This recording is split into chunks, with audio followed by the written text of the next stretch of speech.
Yeah, thank you, everybody. Good morning, ladies and gentlemen.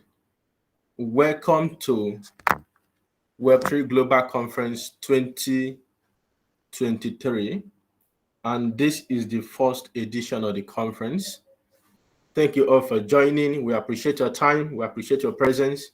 And we are glad that you made it to this conference. And I promise you guys that before the end of this conference, you are going to learn one or two things about Web3 that you have not learned over the decade. And we hope that this conference will leave a very powerful knowledge in your life, that will change your perspective about the ecosystem and the answers to the problem you'll be looking for. We hope that this conference will help you to find it through the knowledge that our speakers and our panelists will be sharing with everybody today. Thank you once again, and welcome to the first edition of the Web3 Global Conference 2023. Feel free to make use of the chat. I was talking to you guys to introduce yourself, tell us your name, tell us the company you work for, you represent, and the country that that you are joining us from. You also get to meet other people, maybe by doing the introductions. You might meet people that might be interested. Also, feel free to share your LinkedIn profile, put the link, and my team will also share the Telegram Discord, the Telegram link. In case I've not joined our Telegram community, feel free to make use of feel free to join our community and interact with other people there. So we are starting the conference now officially. Okay, so and we hope that everybody is joining, and the more people join, the more you get to meet other people. Okay, so thank you once again, and thank you, thank you, thank you. We are so excited to have everybody present here. Our keynote speakers are here already, and our panelists are also here already, and our guests are also seated here already. Yeah, good to see your face. Feel free to if you want to share your video, open your video, and yeah, thank you so much. Good to see your face, Ames. So let us know, do the introduction. Let us know your country, your name, your company, and you get on the network and meet others too. Yeah, so we'll be starting right away because we promise people want to stick with the time. This is a virtual conference. We don't want to take as much people time as much as possible, so we're going to stick with the time. So we are starting right away, and after that, I'm going to hand the mic over to the to our moderator, and he's going to take over from there.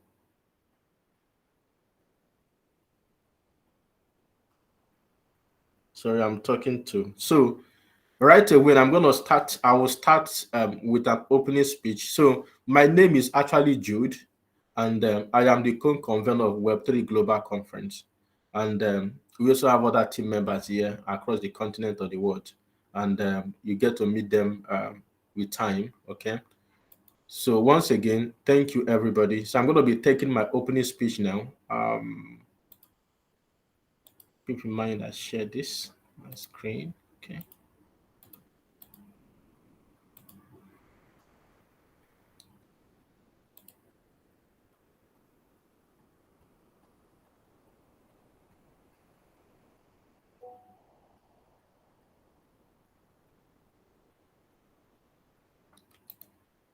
So welcome to the opening speech of Web3 Global Conference 2023. Ladies and gentlemen and distinguished guests and visionary leaders of the Web3 ecosystem, a very warm welcome to the Web3 Global Conference 2023. Today, we find ourselves on the principles of something truly extraordinary. Our gathering is more than an event. It is a celebration of innovations and exploration of possibilities, and testament to the bundles of potential of Web3 technology. In the digital realm where decentralized opportunity flourish, we are privileged to come together as a diverse global community representing a multitude of industry and expertise. Our aim is to paint a picture of what the future holds for Web3 and to unravel the intricate fabric of regulations, challenges, and available guidance that await those who dare to venture into the Web3 ecosystem. Our lineup of luminary features esteemed leaders from government body, private sectors, and regulatory authorities, alongside renowned experts who are trailblazing trailblazing the path for Web3. Moreover, we proudly host the heartbeat of this vibrant ecosystem, the Web3 community itself. Today, we journey through two compelling focus areas: the future of Web3 and the intriguing world of regulations. As the Web3 landscape evolve, these topics stand at the forefront of discussions as we decode the roadmap for Web3 voyage.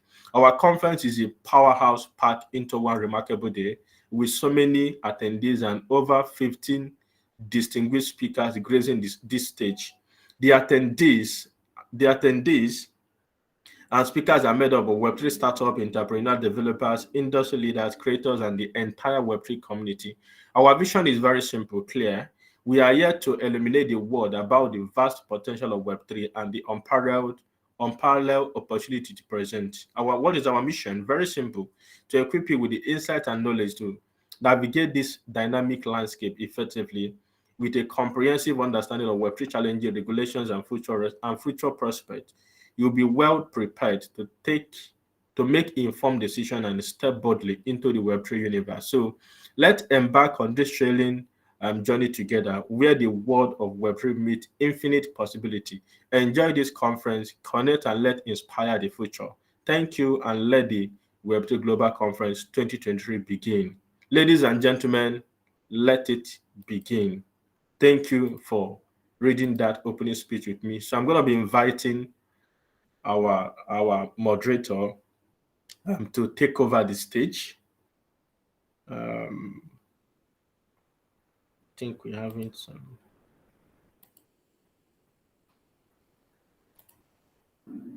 So Mike, Frank, sorry, if you're on this call, please can you come over to the stage?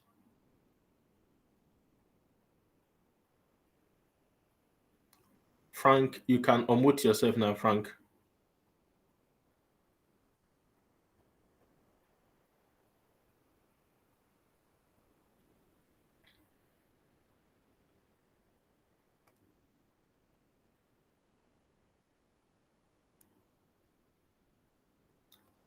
Frank, are you on this call? Okay. Let me see.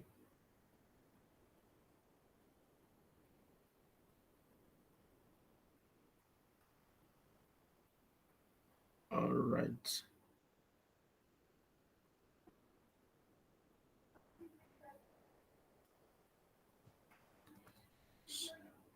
So sorry, guys. I'm trying to. Yeah. Thank you, everybody. Let me see. So the first speaker we have for today, our first speaker.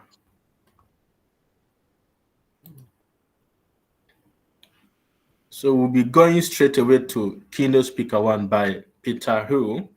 Peter, so I'm going to be inviting you on the stage now. And so Peter is joining us from China. Peter, can you unmute yourself? Okay, yeah. So you can also share your screen, yeah. So Peter, good to have you. Sure, yeah, pleasure to meet you all. I'm Peter. So I guess I'll take over the stage right now and just, I guess, quickly share some of the things that we're working on Moongate, and also, I guess, the topic on, how Web2 companies can really transform their business with the Web3 technologies. So maybe let me quickly, I guess, share my screen first.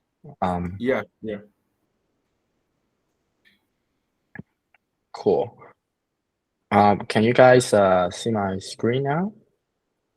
No, we cannot. Yeah, he's coming up. Okay, cool. So yeah, I think I'll spend the next 10 minutes to kind of quickly share our experience on how us helping kind of different Web2 companies on kind of transforming their business to adopt Web3 technologies. And then I guess maybe I'll just say maybe 5 minutes in case if there's any questions on the floor. So quick background of myself. So I am the co-founder of Moongate, an end-to-end solution for NFT ticketing and memberships. And then before kind of actually co-founding Moongate, I was actually doing a gaming guild called Alpha DAO. with over like 30K community members. And prior to that, I actually started my career in investment banking and venture capital. So I was kind of doing investment banking at HSBC when I first kind of started my career, and then I moved to a VC fund, mainly focusing on early stage investment related to Web3 technologies. And a quick background also about Moongate. Basically, what we do is we help different brands or event organizers to launch NFT ticketing and membership solutions, not really just from the entry point, but also a lot of the event engagement, during the event engagement, also post-event engagement. So far we have worked with over 100 kind of events, conferences, and brands globally right now, and actually across the world in over right now, actually 18 countries with over around like 50K end users have used our product before. So on the topic itself, I guess I'll just kind of quickly high level and see, why Web3 would actually make sense for a lot of the Web2 adoption. The first thing, really, actually, the big key that we see right now is that there's a challenge for a customer engagement piece. So what we see right now is a lot of the brands, event organizers, and also different corporates. What they are lacking of right now is really to connect their core fans and also their community, mainly because of a few reasons. One, that's because actually right now end consumers have a lot of loyalty program to choose from. Second of all, we can also see that it's often like a very closed system. For each event or kind of each brands, it's really hard for them to share kind of their community with other people or other brands, even though if they want to kind of do some cross-brand kind of collaboration. And that kind of also leads to the scalability of the partnerships. And then the relationship with the customers is kind of very traditional and boring, whereas it's often very transactional based instead of engagement based. And with that in mind, we see that NFTs can actually come into place and how it really can able to transform different businesses. So mainly there are like three things that I guess NFTs in real life can actually add value. I think first one definitely is more on the membership side, whereas with this kind of unique kind of digital memberships, you're able to kind of use that as the access point for a lot of the offline services, rewards, and it not only helps kind of different brands to increase kind of the branding, but also kind of boost the customer loyalty. And second of all, we also see a lot of the in real life applications for NFTs will be as a ticket. And obviously for a lot of the obvious reason, one, to kind of defeat the ticket fraud, but more importantly, because of ticket as NFTs, right now it's not just used as the entry point, but more you can do like engagement. For instance, you can do maybe voting, you can do maybe like gamification within the event, whereas you can do different campaigns and upgrade NFTs or whatnot. So I think that's also kind of one of the applications. And obviously in real life, I mean, in the long term, NFTs can also be one of the ways for DID, decentralized identity, or, kind of really proving your digital ownerships in the long run. And I think right now we see that there are a lot of actual reasons for different brands or corporates to really adopt NFTs as memberships. Because of the pain point that I was mentioning earlier on, more on customer engagement. Right now with NFTs as memberships or tickets, there are a few things that you can do. One, obviously you can create a more connected ecosystem across different channels, such that because you own this NFTs right now, you can actually maybe enjoy the benefits from other ecosystems. For instance, maybe one of the partners you're working with, if you own this kind of music festivals tickets, right now you'll be able to become eligible to enjoy some of the discount or offline assets to other restaurants also in the space, or kind of working with this music festivals. So I think this is also something very interesting by creating an ecosystem through Web3. Second of all, obviously it can be on branding play, whereas there's the digital collectibles. It can be doing engagement play, whereas for one example is doing a lot of the offline engagement. Then right now you will be able to kind of see and upgrade your NFTs such that the customer experience could be way more interactive. And then further of that, obviously there could be like liquidity, whereas you can buy and sell the tickets easier, and also kind of build up a community within using NFTs as the gateway for token gated content, token gated community, and also maybe token gated benefits as well. And I think, the thesis or kind of the background industry overdrop that I was mentioning, actually right now we do see a lot of, Web2 businesses are already kind of looking to adopt this. For instance, right now, as you can see, basically all the luxury brands, consumer brands, more also in the US, also kind of working on something similar. One example would be Starbucks. Obviously, they have a very successful campaign that they have been running. Traditionally with, I think, 16 million kind of Web2 members in their traditional membership solution. But right now, Starbucks Odyssey, which is their Web3 membership campaign, actually kind of started end of last year, and so far has received a lot of positive feedbacks. Whereas instead of really buying a coffee and then earn some points, right now the experience would be doing more online engagement, gamification, such that you can earn NFTs, you can earn points to learn about the brand history, to kind of build up the community and also the brand association. And with that, you can actually extend to more ownerships from the users. And then with that, they obviously kind of try to build up kind of the, benefits or even exclusive experience to these people who have gone through their journey. So, really kind of use Web3 technology to build up a community and provide the ownerships to users, and such as kind of convert these people into their really future or long-term spender. This is we see that it's a kind of like a big trend right now, and all the big brands are actually looking to do something like this as well. And with that, a quick summary on kind of what we actually do as well. Very similarly, we are based in Hong Kong, but then we're actually doing a global market right now, and we actually help a lot of similar businesses and event organizers and music festivals and conferences to do something very similar. For instance, as you can tell, like maybe in Starbucks, what they're doing right now, we're actually launching one similar campaign, NFT memberships for one of the big corporates in Southeast Asia, launching in end of December. And then we actually have worked with a lot of the conferences as well. For instance, on Asia-wise, maybe the blockchain week in Japan, Taiwan, Hong Kong, Singapore, Vietnam, Thailand, or you can also kind of see some of the, or even actually the Binance blockchain week next 2 weeks. We're also kind of helping them to do a lot of these kind of engagement with NFTs. And I think, basically we provide kind of like an end-to-end solution. And the reason is because we do see kind of the thesis that we saw earlier on, how customer engagement can be done with every technologies, and also how our other brands are doing it right now, and how NFTs are able to kind of provide these values to them. And I guess to kind of make it more like a summary thing, really, how does it come to like a positive loop of all these brands to engage, their users with NFTs and Web3 technology? First of all, with kind of the Gen Z kind of new market, all these people are growing up with a digital world. Really having NFTs more like a digital asset or like a digital ownership for everything, like tickets, memberships, as a way to really appeal to a broad range of audience, if not the younger audience that are, really the high spender in the long run. And with that, you can actually distribute very exclusive rewards, benefits, when they actually finish different value accretive tasks. It can be like maybe liking a social media post. It can be watching a video about your brand's history, which is what Starbucks are doing.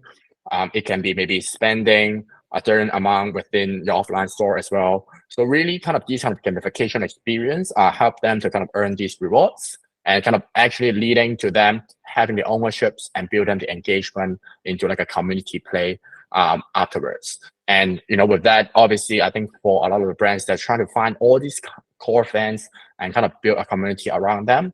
And ultimately, what it leads to is really like a personalized, benefits based on the data that they collected. And these data are really kind of like zero party data. Whereas, you have the on-chain identity of these people, and then you can also have the off-chain identity of these people, and really kind of matching these persona out. It really can provide a very personalized benefits or experience to all the users. And in fact, all the, it's actually a win-win situation for the brands who are able to kind of find these core people to engage, as well as for these kind of core fans or audiences, or kind of, able to kind of, or end consumers, so able to kind of enjoy what they are actually really valuing about. And right now, what we see, how different people are kind of working with us, or kind of how different brands can actually leverage Web3 in a more execution manner. I think there's a few things. There's just a high level thought, but there are a lot of also different variation as well. The basic point would be just using NFT as the ticket for the event, for the experience, for the conferences. But then, more of that, it can be, treating that not only like a collectibles, but it can be more like on-site gamification, as I mentioned earlier on, maybe doing like a scavenger hunt within the event. They can scan different QR code to claim NFTs to unlock benefits. It can be provide token gated community or content or benefits engagement or access to those who own the NFTs, or even actually some of the bigger use case that we see right now is that maybe using missing industry as an example, for those maybe who listen to music on Spotify, maybe the top 0.1% fans, they will have an NFTs. And with these people identifying their core fans, they will be eligible for early access on buying the tickets for the concerts earlier on, and so on and so on. I think like an omni-channel engagement across all the different applications in the market is also something that we see a huge potential that blockchain can solve, given blockchain at the end of the day also is kind of like a common database for all the engagement, and this is a really good platform or kind of like a technology kind of for brands to really identify all these digital identity for all the end users. So yeah, I think that's kind of the high level summary on how we really kind of helping different organizers and brands and experience to kind of leverage Web3 to add value to the Web2 businesses. And if you guys have any questions, or feel free to contact us or contact me on Telegram, or just go to our website to check it out on what we do. And I'm just happy to share thoughts or exchange ideas on this topic, or any other things on a broader sense. So yeah, that's probably concludes my sharing. I'll take a pause here, see if anyone got a questions, and if not, it's my pleasure to share my experience here with you all. Thank you.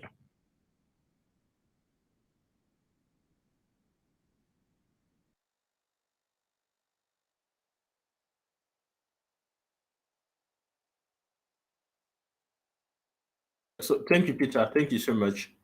Wow, that was so powerful.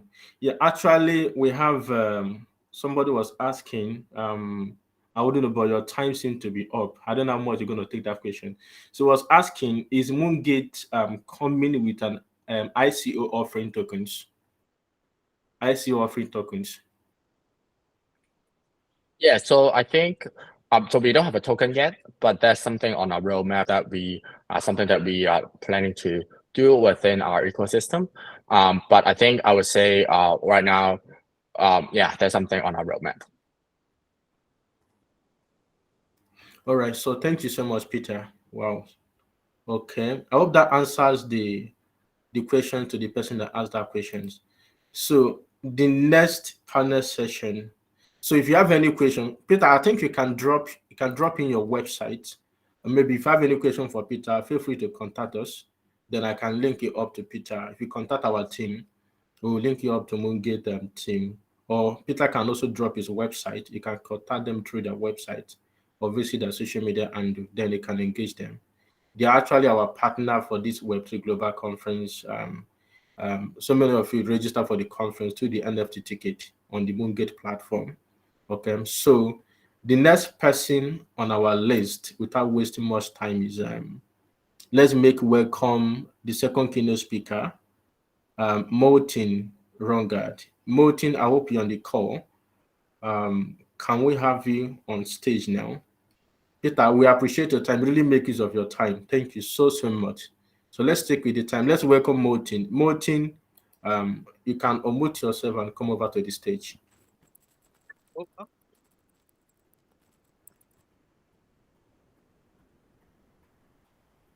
We cannot hear you, Martin. Are you having some technical issues? Should be able. I can hear you. But your voice is down. Can you increase the volume a little bit?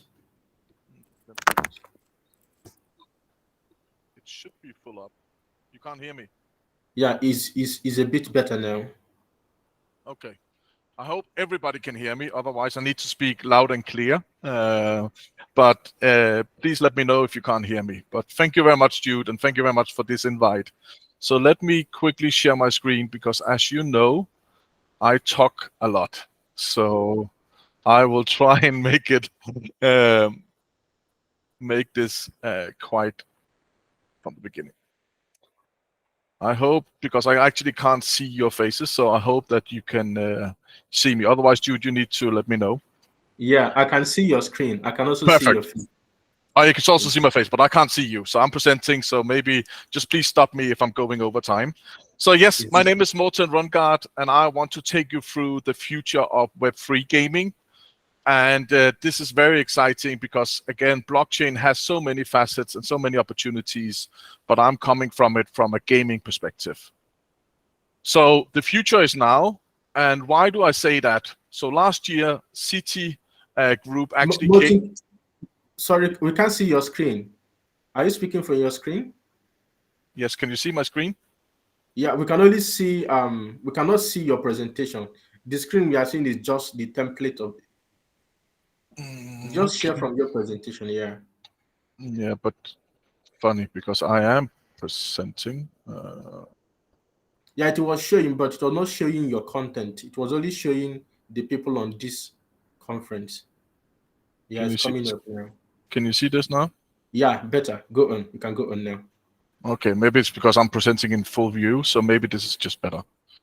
Sorry for this in the left side, but we'll go with this one. So if you can see this one, so I'm saying that the future is now because Citi came out with a report last year where they kind of like looked into how is the universe or the metaverse, and the metaverse right now is a very broad definition. And for me, and also how they have defined it, is that this is combining everything within the physical and digital world where Web3 will bind this together. So if you're looking at that one, by 2030, the whole unique internet users will be 7.5 billion users. This is massive. So everybody will actually be affected by this. Be affected by this, and the whole total addressable market they estimate will be between $8 and $13 trillion. So this is just to give you an idea how big this market actually is within Web3. So what is the difference between Web2 and Web3 when we are talking about gaming? And a lot of you actually maybe play games already and know these games on the left, which is Minecraft, Roblox, League of Legends, World of Warcraft, Counter-Strike, etc. So these are traditional Web2 games where it's kind of like centralized, it's closed environments where you can't take the assets out. Maybe you're not even allowed actually to trade your assets and so on. But Web3 now actually provides a whole different new range of possibilities, both for gaming companies, but also for gamers. So this is now where we see big brands like Axie Infinity that some of you have heard about, Polyland, we have Splinterlands, FIFA is now moving into it, and Doctor Who with BBC that I'm going to take you through in a while. So some of this transition has already happened. And maybe a lot of you don't know and actually only have spent time playing games that you actually kind of like were simple games just to earn a little bit of currency or NFTs or other kind of digital rewards.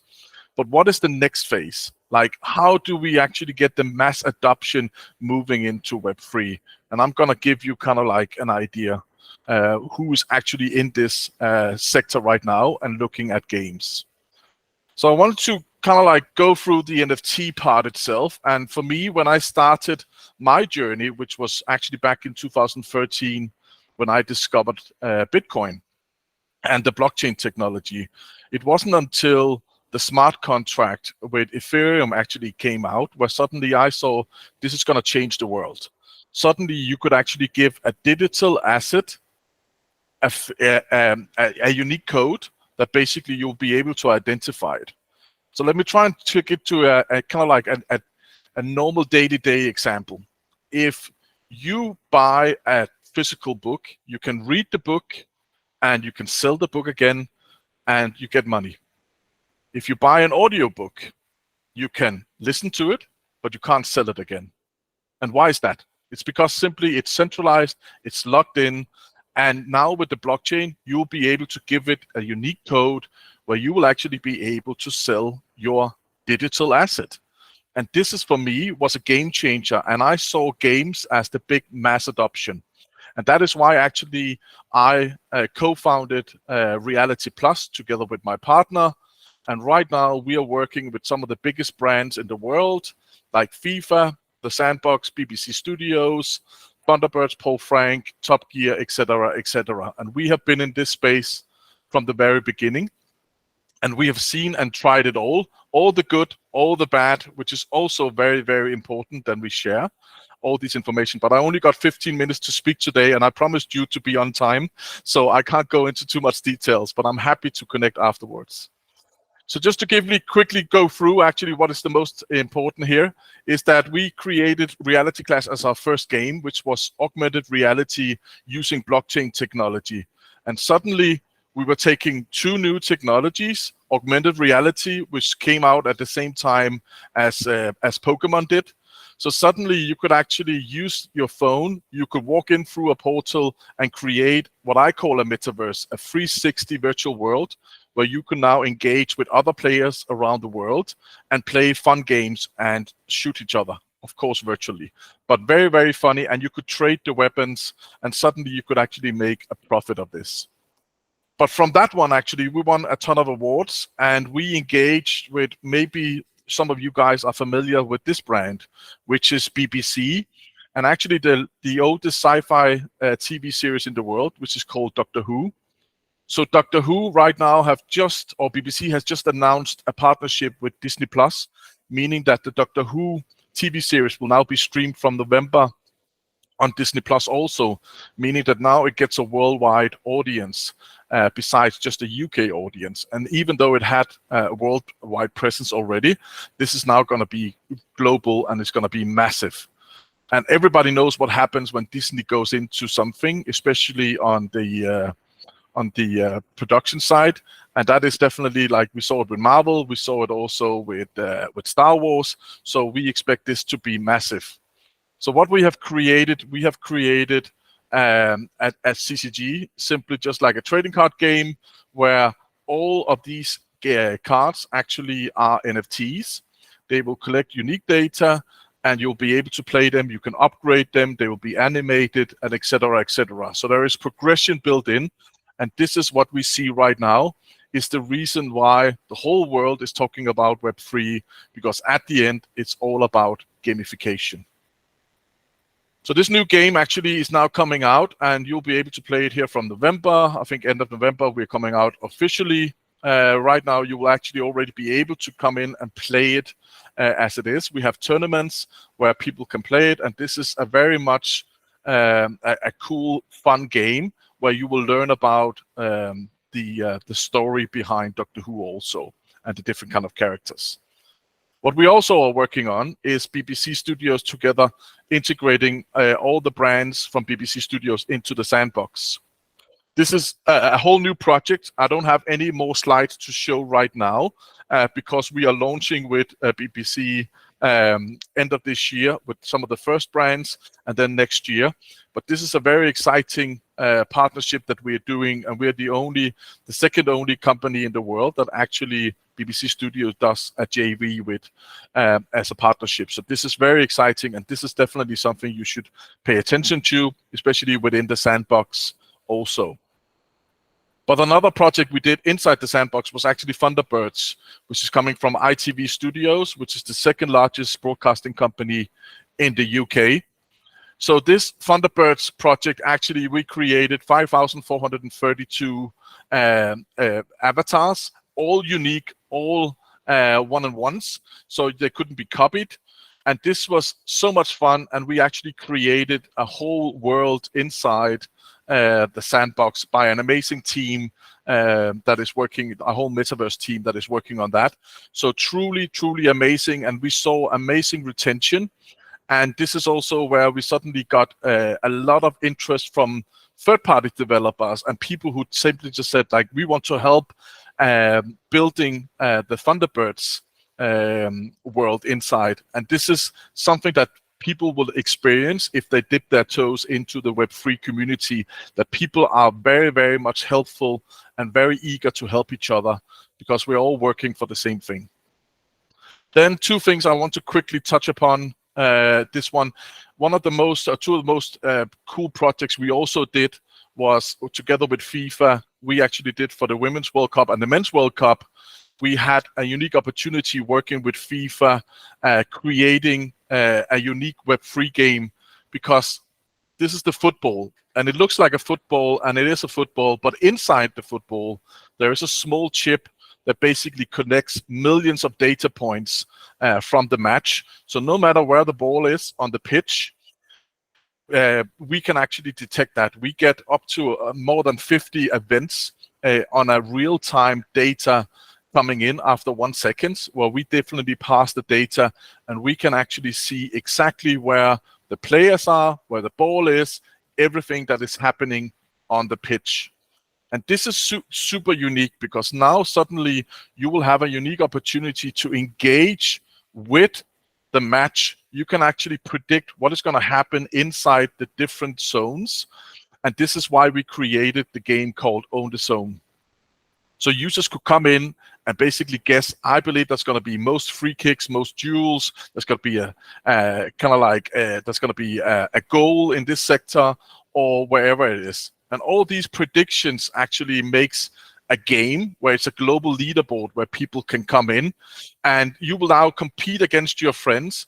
But what is super, super cool is actually, because it's being now locked on the blockchain, we don't know your identity, and actually we don't care about your identity because that's the privacy part. But what is really cool is that we now suddenly also can actually ask you questions during the match, saying that, do you believe there's going to be a yellow card the next 5 minutes? Who has the most passes the next 5 minutes, and etc., etc. That information actually now makes it unique that on the NFT level, we will be able to add in a parameter called fan. And it could be a super fan if you have engaged with the questions during the live match, meaning that now actually FIFA can see it. They can't see who you are, but they can see that this NFT holder has actually engaged with our brand during the match. So it gives amazing new opportunities. And actually what it also brings with this new technology is that we will now start seeing players being fractionalized, meaning that now you will be able to track their data. You know, how fast do you run? What is your heart rate? How quickly or how hard do you actually shoot? How many goals have you scored, etc., etc. And suddenly, this is what we can see, is that suddenly normal people will be able to invest in the next Messi.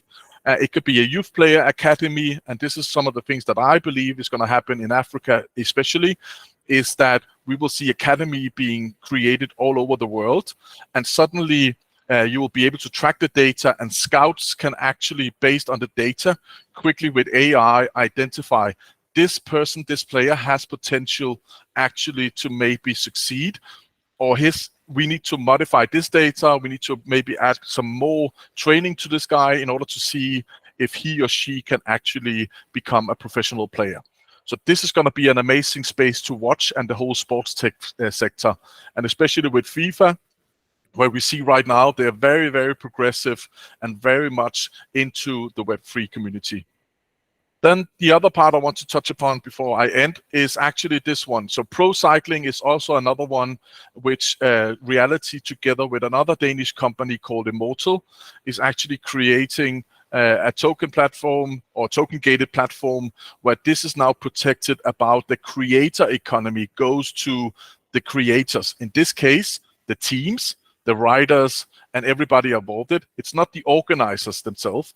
This is actually a true creator economy where you have a fantasy game, you have race center, you have token passes, and you have unique content, both freemium and premium. But actually what comes alongside this one is that we now see that you unlock a whole new world, because now with the games and actually with the whole blockchain, we now see home entertainment, home equipment being added into the blockchain also, meaning that in this case with cycling, we can actually now track your whole biometric and telemetric. You can now actually own your own data, and you can actually now sell that to other companies and also other sports brands, etc. And especially with the riders, we see that very much. It's now happening. So imagine that you actually have a wallet. You now go to your screen in front of your home TV in your living room. You unlock it, and now you can actually compete against one of the real riders' digital avatar with his biometric, which is truly, truly amazing. Yeah, thank you so much, Martin. You can round up now. And I think I'll round up. Just also after this question along the line, yes. Is this I think somebody was asking, is this a play to earn game? This is play to earn, where you can basically right now it's about building it up, because everybody is building very quickly play to earn games, and the problem is right now play to earn basically requires a lot of thinking. How's the tokenomics? Because what we have seen, and I've seen this from the very beginning, some projects doesn't have a proper tokenomics, so it's all about it's not sustainable for the long run. And this is why it takes a long time to create something, especially when you work with big brands.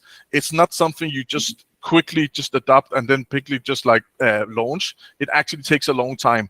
But slowly, this will actually be a way for you to now monetize your own data, because you can now participate in races where you can win. It could be digital races, it could be physical races, but now actually you will be able to earn digital prizes where you can actually redeem them to a physical prize also.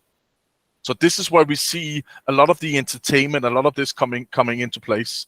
And especially within sport, it's very, very popular actually, where you will be able also to earn. So it's not only just first-point shooter games and some of these traditional games we have seen. We're now seeing the sports tech also coming into place, where we need to embrace all people. And if you're looking at the cycling community in general, pro cycling and amateur cycling, it's actually more than 600 million people around the world who's a potential community. So this is a massive, massive scale.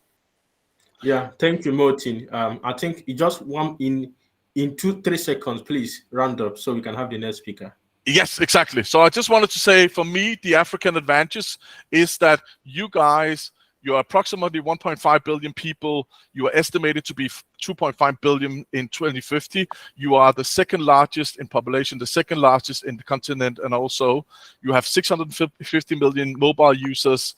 75% of your population is under 35, and most important, 40% is unbanked. So from my point of view, you have a unique opportunity to basically embrace this. So I just wanted to say, if you're looking at the Web3, it's not just like Africa's potential, but Africa's potential is also our potential. And your journey is also our journey. So I just want to say that, for me, it's about standing together. It's about a shared kind of like purpose. And I want all of us actually to turn this into possibilities so we can shape a brighter tomorrow. So that's just like what I believe in. We believe in opportunity beyond reality. And that's it. Thank you. Thank you so much. Ladies and gentlemen, can we give you a round of applause for Martin? That was a powerful presentation. And then I will take my breath. Wow, thank you so much, Martin.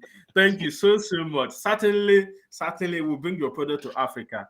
I think after the conference, we'll see what we can do so we can African people to be part of I'm a strong believer in Africa, and I think it has so much potential. And I think looking at this on a worldwide globe, I know everybody's looking towards US, but for me, it's Europe, it's Asia, and it's Africa together as a unique triangle. So thank you. Yeah, we will do something for Africa. Thank you so much. So, ladies, guys, if you have your question, because of time, we can't take all the questions. I saw some people raising their hand. Feel free to drop your question on the chat. I'm going to convey it to Martin, and also join our Telegram group. So maybe the question that was unanswered, you can also drop in your question there, and our team will respond to those questions. Okay. So the next speaker on our list, and is joining us from India. Ladies and gentlemen, can we make welcome Mudit Madar? Mudit, over to you. One of the biggest Web3 founder in Asia region. All right, awesome. Thank you for joining. I will quickly share my presentation.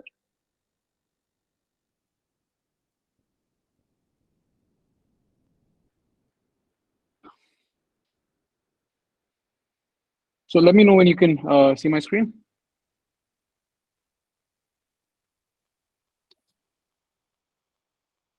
Yeah.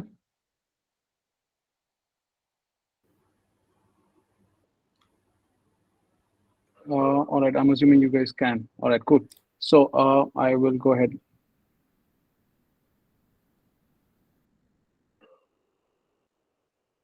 All right, so we're talking about the future of Web3 and we're trying to envision it. And yeah, so what I'll be talking on in particular here is about the real world use cases and applications of blockchain, especially for DeepIn and RWA, involving DeepIn and RWA. We're gonna see what they mean.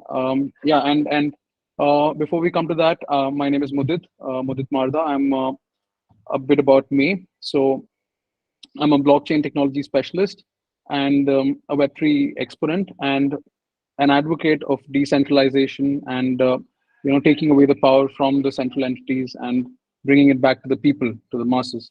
Beyond that, I'm a musician and a philosopher at heart.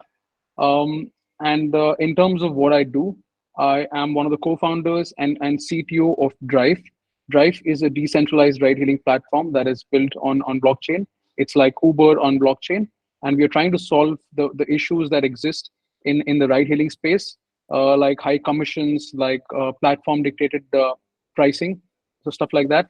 I'm also the founder and CEO of Dex Auction, which is a decentralized auction protocol meant to power NFT marketplaces, exchanges, launch pads, and anything which requires an asset exchange mechanism and a price discovery mechanism.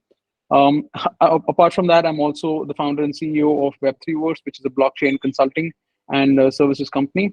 Yeah, at the heart of it, I'm a developer, I'm a builder, I'm a crypto native individual. So I advise and invest also in top crypto projects. So yeah, now coming to what we are trying to talk about, the current blockchain use cases. I mean, these are the use cases that people know of, right?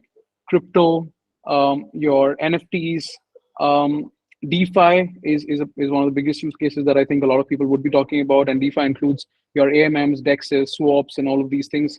GameFi, I think, a lot of people are talking about play to earn games and otherwise as well.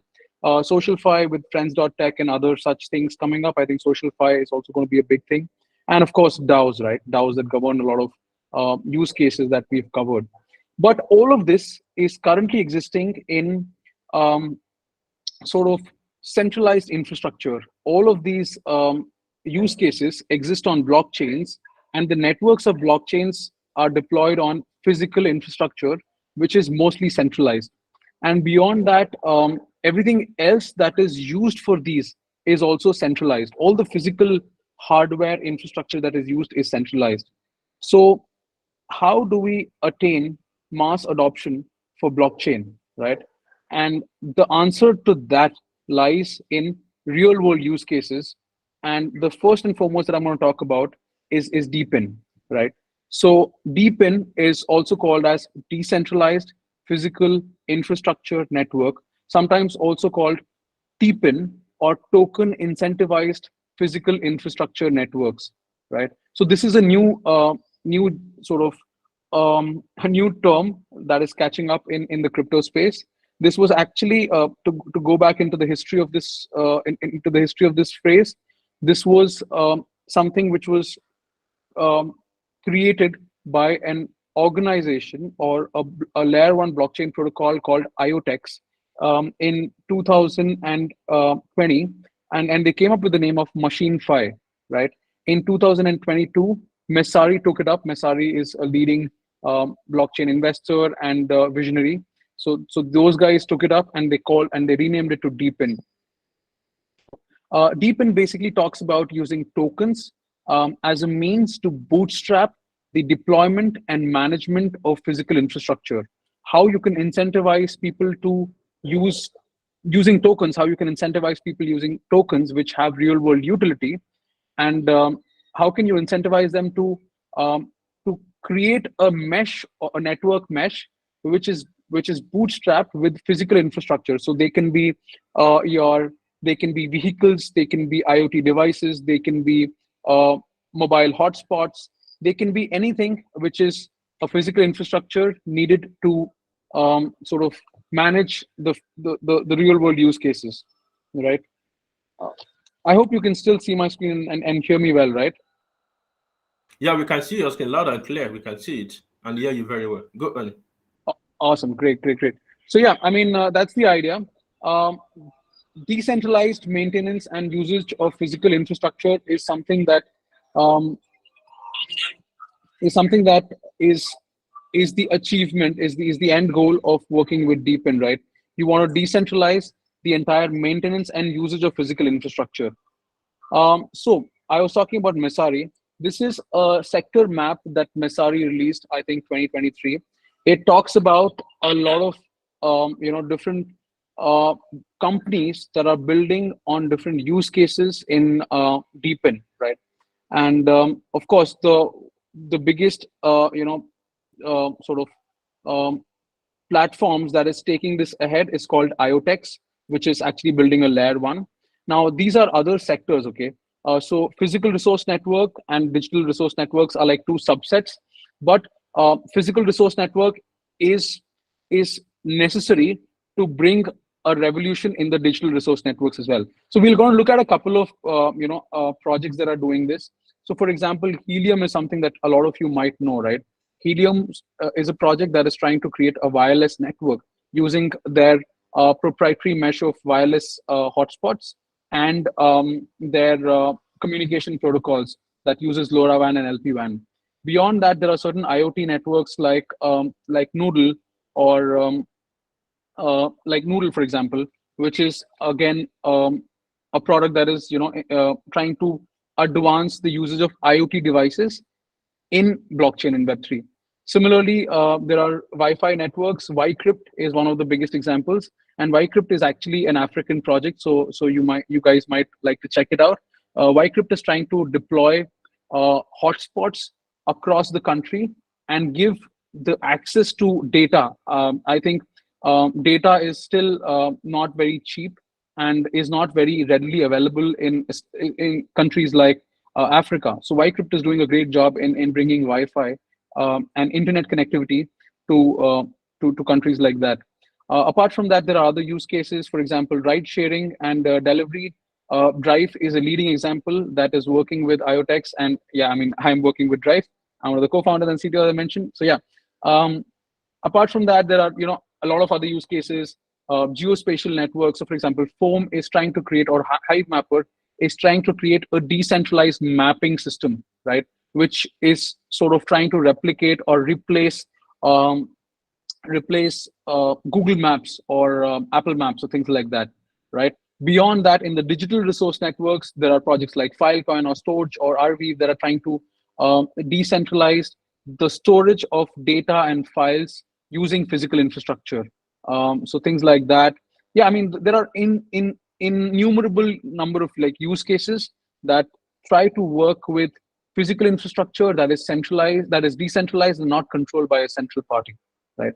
So yeah, I mean, that is with Deepin. Now we are talking about the other big use case, which is called RWA, or real world assets which are tokenized. So what this means is basically you take real world assets, anything that is physical, tangible, and that we can interact with in the real world, and tokenize that and bring that onto a ledger. So this has been something that has been going on for a long time, and this is probably something that is going to take blockchain to the masses, because as soon as you have real world assets digitized into a digital twin which is represented on chain, you can do all sorts of things with that digital twin of that real world asset on chain, right? So there are a lot of use cases of tokenized RWAs. For example, we'll cover the top 4 or 5. So for example, real estate, both residential and commercial, is one of the biggest use case, and it's a huge market, right? So if you can have real estate tokenized and then all the land records, all the property records put on chain, it becomes very easy to own fractional, to have fractional ownership of real estate, to have transactions on real estate, to easily transfer ownership of properties. So things like that become very easy. Plus, it becomes very easy to track the ownership of any particular property on chain, right? So that second use case is intellectual properties like patents, trademarks, royalties, music, movies. So any of these, when tokenized and brought on chain, of course, have intellectual value and can be used to drive royalties and revenues, right? The third is commodities, which primarily includes precious metals like gold, silver, platinum, and stones, precious stones. Fourth is one of the biggest use cases that we've seen is financial instruments like securities, bonds, equity, debentures, invoices. Centrifuge is one of the top projects that is working on financial instruments, and tokenizing that. And thereafter, art and collectibles is one of, again, the major use cases. Imagine, being able to tokenize top artwork, and not just, and this is not talking about NFTs. This is talking about real world art that can be tokenized and brought on chain. Real world collectibles that can be tokenized and brought on chain and owned by one or more people, right? So that's the use case. Can you summarize within 2 minutes? Can you round up? Absolutely. Yeah, I'm about to summarize, man. To summarize. All right. So RWA is the token standard that is that is being used in RWAs is ERC 3643.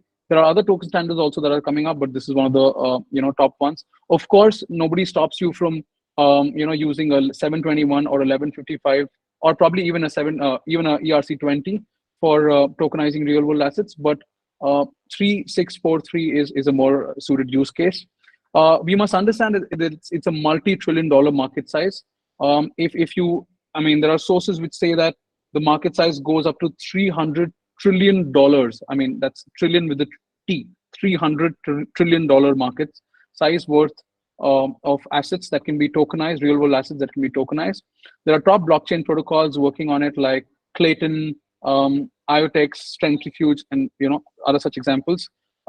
Bank of America says that this is something that could potentially transform the entire financial industry, and it could affect sectors like supply chain, and of course many more other such use cases, right?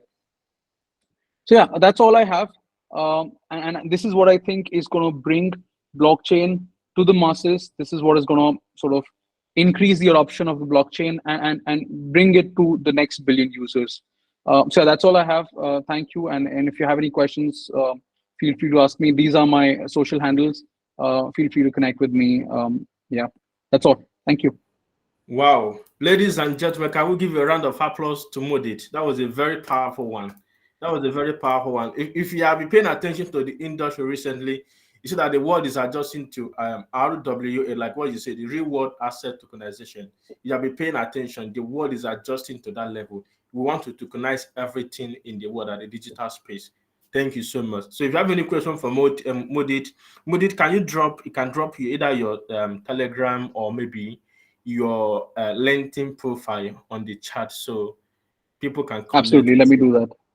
Okay. So ladies and gentlemen, we're moving to the next session now, and we're moving to the first panelist session. And to do that, I'll be inviting my friend and brother, Frank Deya, to take over the first panel session. It's going to be a very, very powerful presentation, and we hope you enjoy that. So Frank, over to you. Yeah, thank you, Jude. Thank you very much. And I hope you can hear me. Yeah, we can hear you. Awesome. Thank you very much. So my name is Frank from Kenya. I've been in the crypto Web3 space for a while, and I'm very happy to moderate this next session about Web3 and the future of work. So I want to invite my panelists, and I'm going to invite them one by one for purposes of confirming that we can hear each other. And also allow me to just refer to them by their first names. I don't want to butcher or mispronounce anyone's name. But then if I call you up, please just introduce yourself and what you do. I'm going to start with Moran. Hi, everyone. Hello.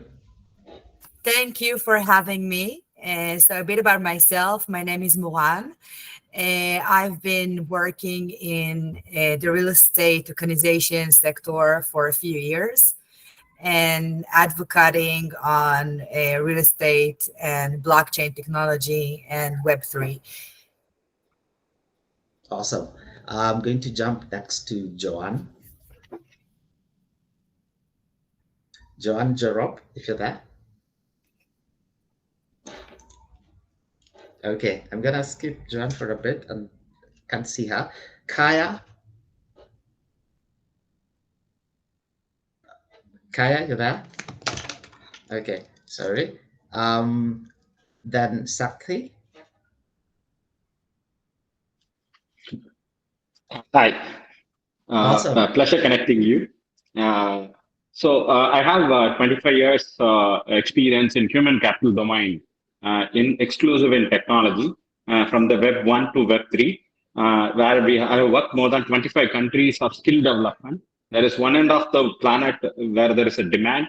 There is the other end of the planet where there is a supply. So I've been more human capital supply chain linking expert, built a couple of platforms and made an exit. The last one was a Japanese public listed exit. Now I'm building a platform which is a Web3 LinkedIn, exclusively for connecting the skills, creating IDs for each of the skills which are very exclusive to Web3. That's my current role. All right. Thank you very much. Tomal. Yeah, I hope you can see me. So yeah, good morning Yes. to everybody. So I'm joining you from Switzerland. So from Centauri Web3 Consortium. So yeah, I think my blockchain history goes a bit back to 2015, 2016 from Liechtenstein in Switzerland. So where as well the first blockchain act has been introduced. And yeah, as a co-founder of Centauri Web3 Consortium, we have a very nice team sitting all around the globe, and which is a pioneering initiative focusing on education, enablement, and standardization, and within the Web3 space. And yeah, happy to be part of this panel, and thanks a lot for the invitation. Awesome. We're happy to have you. And finally, Drew. Drew Williams, you're there? All right. Okay. Yeah. So anyway, I think we can get us started. So I think as far as I can remember, the concept of discussions around the future of work, as far as I can personally remember, was very prominent, mostly at the height of COVID. And that's when people are talking about, you know, you don't have to go back to the office, you can work from home. The nature and the landscape of employment and like just looking at the concept of work is changing. And I remember around that time, there's a Reddit section that was very heated. It was called r/overemployed. And this was a bunch of people coming up, they're mostly software engineers, coming up and saying, I do like 4 jobs with 4 different companies. None of them know that I do this because I can multitask across the different time zones and I make like a very big, tidy sum of money. And it started bringing out a lot of debate about, you know, if for example, I'm going to be working from home, am I going to be taking advantage of those sort of opportunities or, you know, sort of cutting across things that I shouldn't be able to do? That's pretty much just a background of what I was able to experience and see being talked about. And it, you know, pretty much generated a lot of debate. But then now when it comes to essentially purposes of this conversation, I had to get us started by generally just defining what Web3 is. And I'm going to throw this to you, Sakthi. How do you simply explain what Web3 is? Okay, so without COVID coming in between, still the world was heading towards a multiple personality-based employment model. Already we are very different from the workspace model to a personal space. Both were able to converge by the time the mobile revolution started. I will be talking to my mom as well as I will be attending my board meeting in next 5 minutes. That's very common, which was not there 10 years back. Similarly, we have a social profile. What is very different in Facebook, where we are politically vocal, and in Insta, we are very artistically vocal. In LinkedIn, we are very professionally vocal. So already we have three different personalities exist in a single identity. So that means each of these identities is capable of creating its own employment or potential employment. Companies owning your career will change to company who can only own your hours. So that's the Gen Z mindset which has already evolved. Since I work on a lot on skill development on the national level, especially on large countries, which are suppliers of the world.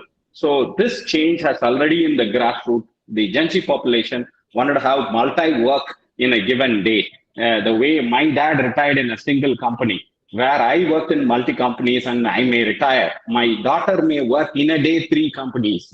All three are very different to one another. So this, with COVID or without COVID, is likely to happen. Whether you allow a moonlight in a much more regulated way or not is the only way forward. And regulation is likely to come in. Already Dubai has created a 2 employment legal work model has come in. So soon the world will embrace, and it's not far. All right, thank you. Tamal, when Sakti is talking about this having multiple personalities, I think it pretty much brings out the concept of the gig economy, which we've seen taking root across different industries. Do you foresee this also happening in Web3, specifically with the concept of DAOs, where I can be like part of like the 5 different DAOs, just contributing multiple roles, just contributing to whatever they're expecting from me? And is that a good thing going forward? I mean, it's always a philosophical question, right? If it's a good thing or a bad thing. As we just heard, the COVID situation was a challenge globally. So it was not only focused on a country, on a continent.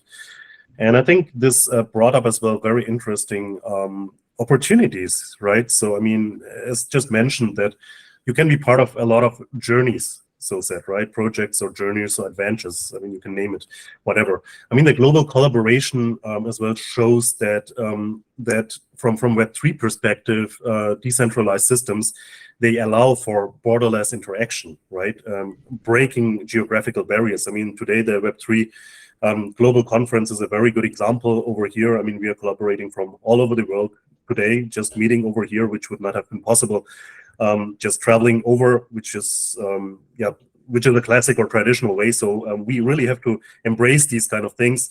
And talking, about the different topics, even the topics have changed a bit in the meanwhile. We had a bit time to undergo the transformation. COVID gave us the time as well to look into new solutions, to look into new opportunities, and things like talking about monetization of assets, for example, that creating and sale of assets, which became seamless suddenly, right? Providing new revenue streams from the monetization perspective, or as well the flexibility of employment. And we can really talk borderless on these things. These gives us as well huge opportunities.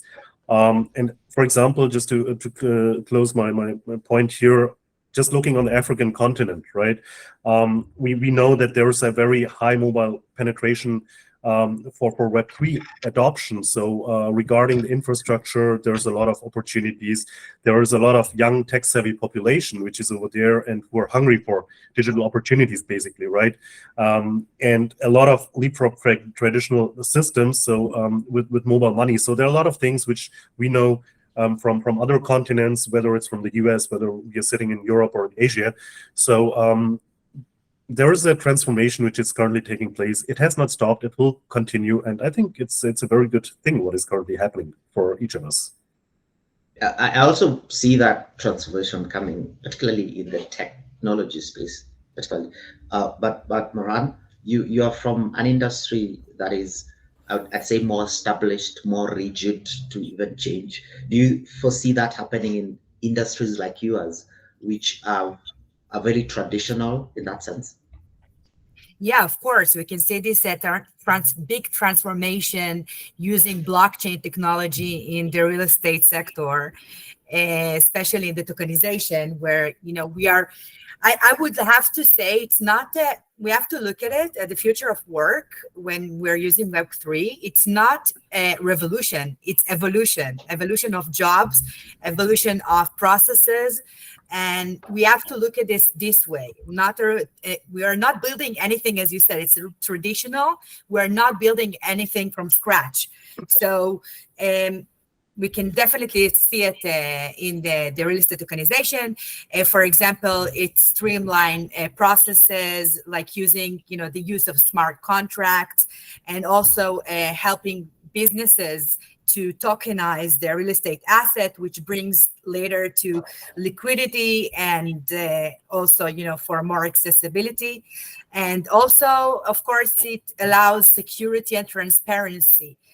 These kind of processes. So, that's why this sector is very progressing and is one of the leading under the umbrella of, Web3 tokenization and blockchain. And we have to look at this way. If you go back and you see also, if you look about the car industry, for example, and the jobs and roles, it hasn't changed, just evaluated, the designs, better designs, steering systems, it changed. So professionals in this sector just, added more skills and education to their current position. It didn't change completely. So that's the way we need to look at it. Yeah, exactly. At the outset, you said that, you have the ability to sort of traverse different spaces at the same time. But then what does this mean to traditional workers, traditional employees who are, pretty much grounded on job security and sort of traditional jobs that have always been there? What does that mean to them? In fact, in the sense that, including, okay, this can be open. Imagining that they're not able to transition as fast as other people who might have the opportunities. Yeah. So of course you have education, and that need a lot of companies, they have to make a decision of, to consider which technology they want to use. Do they want to use AI? Do they want to use blockchain? Do they want to use tokenization? They have to choose and learn, and even like do benchmarking of seeing other that already players in this field, and see how they can benchmark their own businesses. And of course gaining a lot of education. And if we see even now we're starting to see like the learn and earn model, which you can see of a lot of companies, platform like Coinbase, Solana, and Braintrust. They offer like grants and investments for learners, right? So they can even promote and give, for their employees and new opportunities to advance and actually participate in this new technology.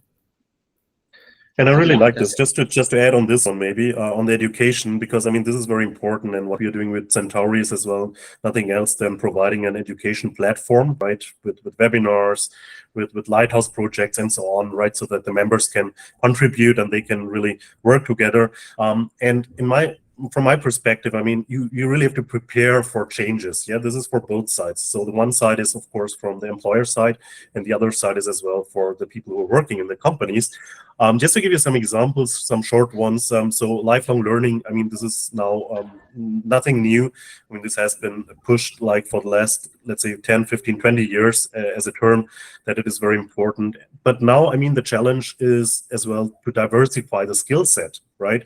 So focusing on skills that are hard to automate, like creativity, emotional intelligence, and critical thinking. And I think these kind of topics are as well coming now and getting mixed with the tech topics which we have. And of course, collaboration is something which is really required, which is very easy these days, like building partnerships with the tech experts, innovators, and communities. And one important point, that's why we're here together from the whole world, right? So the topic as well of the ethical consideration, that AI, blockchain, tokenization, whatever you're talking about. And I mean, it's just an enabler. Yeah, it is not that you just go to a shop and say, okay, just want to have this one and buy this kind of a shirt and this will fit me. So it's kind of an enabler. And as AI and decentralization grow, you have to emphasize ethical consideration, transparency, and as well the consumer trust. Right. Yeah. Yeah. Shakti, I think there's a point you wanted to put across that you cut short. You can proceed kindly. Yeah, perfect. So from the standpoint of what will happen to the traditional jobs, for sure there is going to be a competition where the technology is already disrupted at like what was the back end, what was traveling along, it is going in forward in the name of artificial intelligence. And what it means, automation and artificial intelligence is moving already called exponential intelligence, which they already talking about for the next 20 years in the government.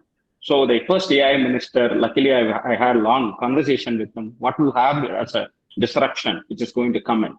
So this government planning 20 years ahead of what the citizens have to be skill built for this. So that is a very essential component at the top-down approach. From the country level, working at the changes in the market. Second is bottom-up approach. At an individual level, how I will cope up with the way the bank is perceived. The largest infrastructure is the trusted bank. Then they trusted a small passbook. Then they trusted a machine called ATM. Then they trusted a piece of code as a bank. Now, not even a piece of code. The currency itself has become a technology. So what happened to people who worked in bank in the last 60 years where I travel looking at this? The similar thing will happen to every single industry. It is going to be challenged by technology. And technology is inherent part of every learning system. MBA plus blockchain, like a law plus blockchain. These are the curriculum which is getting emerged on a top-down approach from the government. Bottom up, every individual has to have hands on the next technology as an embrace, whichever industry they are in. Technology is already part of it. So technology will drive, and the traditional jobs have to embrace. Having said this, natural intelligence always, natural evolution always outperforms engineered evolution. So what it means is the industry has to naturally evolve to embrace this. That's the summary. All right. Maybe the last point I'd want you to touch on, Mohan. When you talk about technology, you know, it's always evolving and it does that very fast. And then there's this very big issue of regulation and government. How do you see them catching up with the growing nature the changing nature of this industry? From my perspective, sorry, Maura, okay. go ahead. Yeah, please go. Please start. Okay, thanks. So I'll just do it quickly. So from my past travels, what I've seen through over the globe, I mean, you really have to look on the geographical topics. I mean, real estate is a very interesting and very promising field, especially in terms of tokenization. I mean, you can tell more about this, of course. That the regulations you really have to consider, and it really depends on the countries, on the geographical areas, if the regulations are really allowing to as well move fast forward or not. And I think this will be as well one of the tasks which we really have to push forward together. And the other point from my perspective, the education, right? The mass adoption, we should as well, shape together and push this topic further. Please go ahead, Maureen. Yes. Thank you. Yeah, like you said, of course, regulations are, a hurdle, especially when you are dealing with the real estate tokenization. It's all the time evolving and developing and different geographically. But when especially look at the future of work and, going back to Web3 and AI and all these topics. Okay, so of course, there are going to be a lot of challenges. If it's regulations, if it's, in the work setting, if it's like the data and privacy, because I see a lot of like decentralized HR marketplaces where, everybody gets like an ID, a digital ID, and, cross-border payments. And there are a lot of, challenges that we would need to address along the way, adding to the of course to the regulations. But at the end of the day, when you're looking at the future of work, we can see that, it will allow us, this Web3 era will allow us, to get like a fair compensation structures and decentralized, decision making and more equitable and democratic and transparent structures. And, we just need to gain like more trust using, transparency and, do a lot of personalized learning. It's not only, the companies, it's also our duty to take control on our learnings. And so this is very, very important. And of course, security and data and it's and rethink how you you do the work management in remote first structure. All right. Yeah. So thanks. Yeah. Okay. Yeah. Quickly, one summary from what she told. Yes, it is the biggest change I envisage. The skill, the competency. It will move from corporates to an individual. That means I own my skill. I own my hours. So that's going to be the big change which is going to come. And the biggest asset which gets tokenized or going to get tokenized is the skill, because that's the only asset which will never depreciate. Even I make a 1 million wrong decision, that's the biggest value I have gained in my CV as an asset. So every country where we work is now talking about it. And they're going to tokenize it, and the ownership will come back to an individual. It is not in the form of a CV, which is very bad representation of an individual, which will be much more powerful capturing of an individual skill, which is going to happen. And that is where the careers are going to shape up very, very differently from where it is now.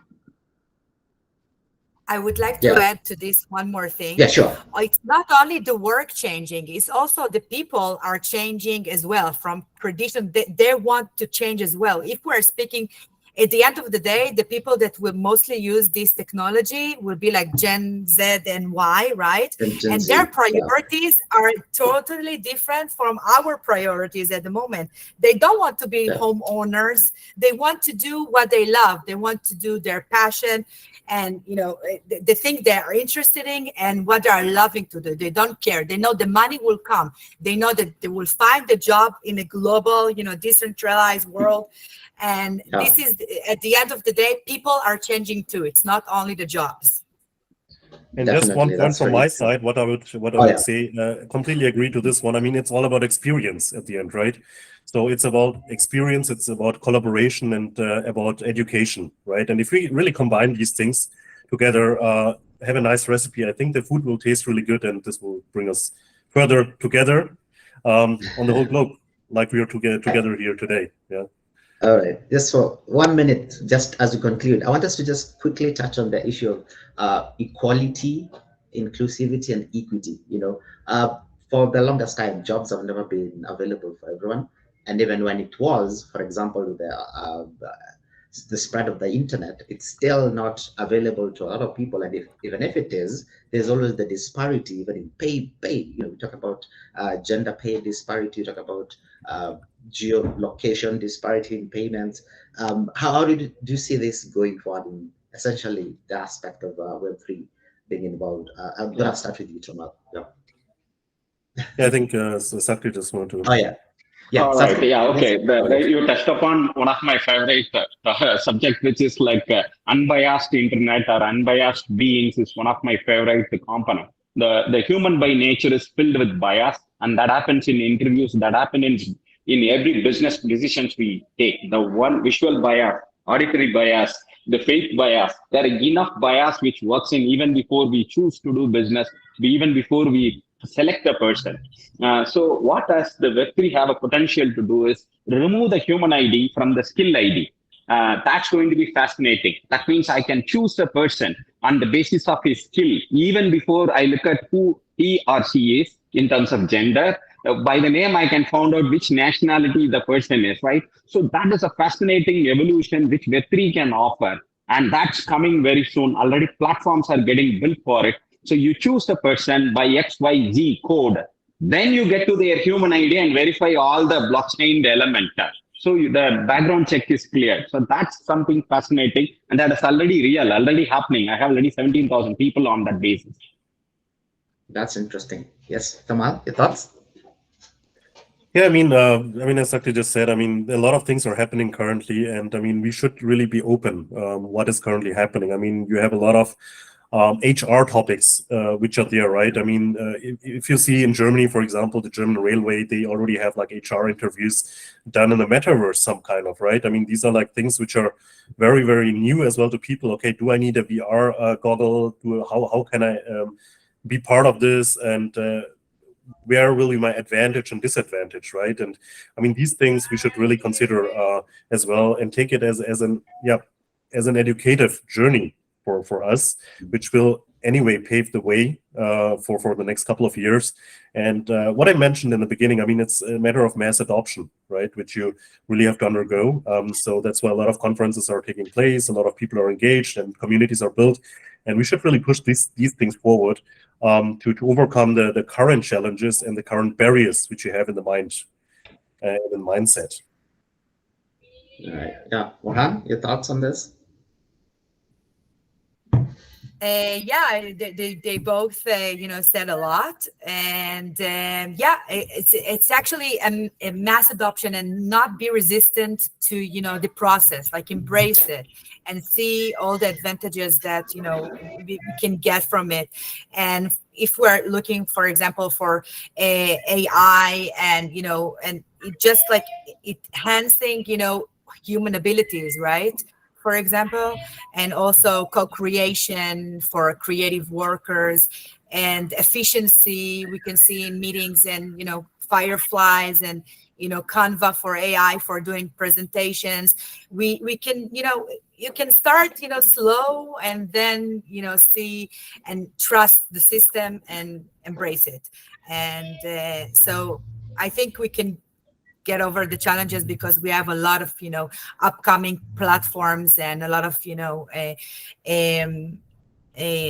tools that help us to deal with these challenges.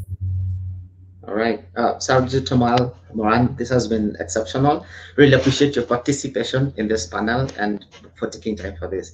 And please, a round of applause to them. Thank you very much. Yeah, thanks a lot for the invitation. Thank you. Awesome. Yeah, thank you for having me. If you have any questions, you can reach out to my LinkedIn, and we can further discuss. Yep, just join. Yes, sure. Please. Yes, Thank Speakers, you. you can put down your LinkedIn or socials on the chat, and then we can be able to reach you from the audience. Yeah. Awesome.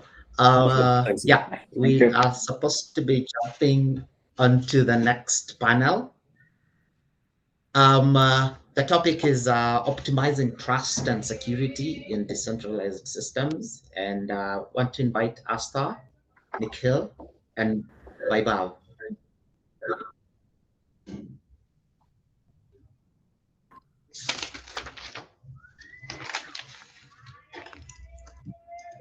Asta, yes, you're there. Nikhil? Yeah, I'm here. Awesome. Awesome. And I'm just putting on my camera. Give me a minute, please. I'm finding the right spot. All right. Okay. Vaibhav, Ali, you're there? All right. Okay, while we wait for Vaibhav to join us, hope he's gonna join us. Asta, you can just start by introducing yourself and what you do. Sure, Frank. Hi, everyone. Asta this side. So basically, from the past 4 years, I've been working as a blockchain developer to senior developer. And I've worked in multiple domains, like starting with supply chain domain in Robert Bosch. And then I'm working in OCBC Bank as an assistant vice president. So yeah, good to have everyone. And also I'm an advocate of zero knowledge. So that's basically a technology which is currently being used in blockchain. Awesome. You're most welcome. Nikhil, you're there? Yes. 1 second. Yeah. Okay. Sure then.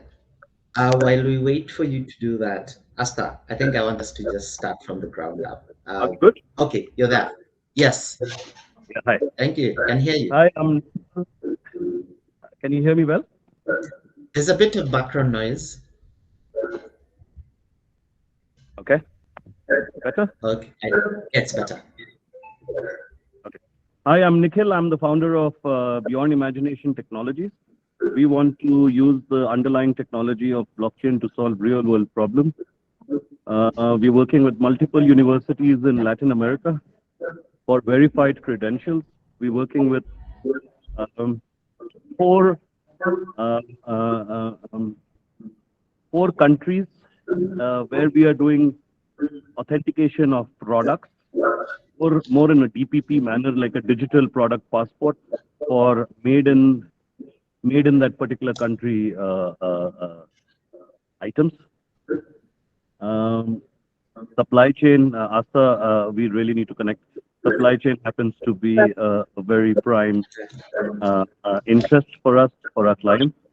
And we are also trying to understand or developing a platform where sustainability meets technology.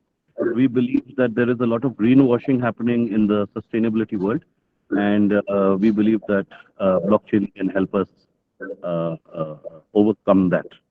So yeah, overall, we're doing. I'm loving my journey, meeting a lot of interesting people, using the technology to solve real-world problems. And I would like to tell everybody we've just got started. There is so much to look forward to. Awesome. And again, thank you so much for having me. I hope I can add value to this panel. Definitely, you're most welcome.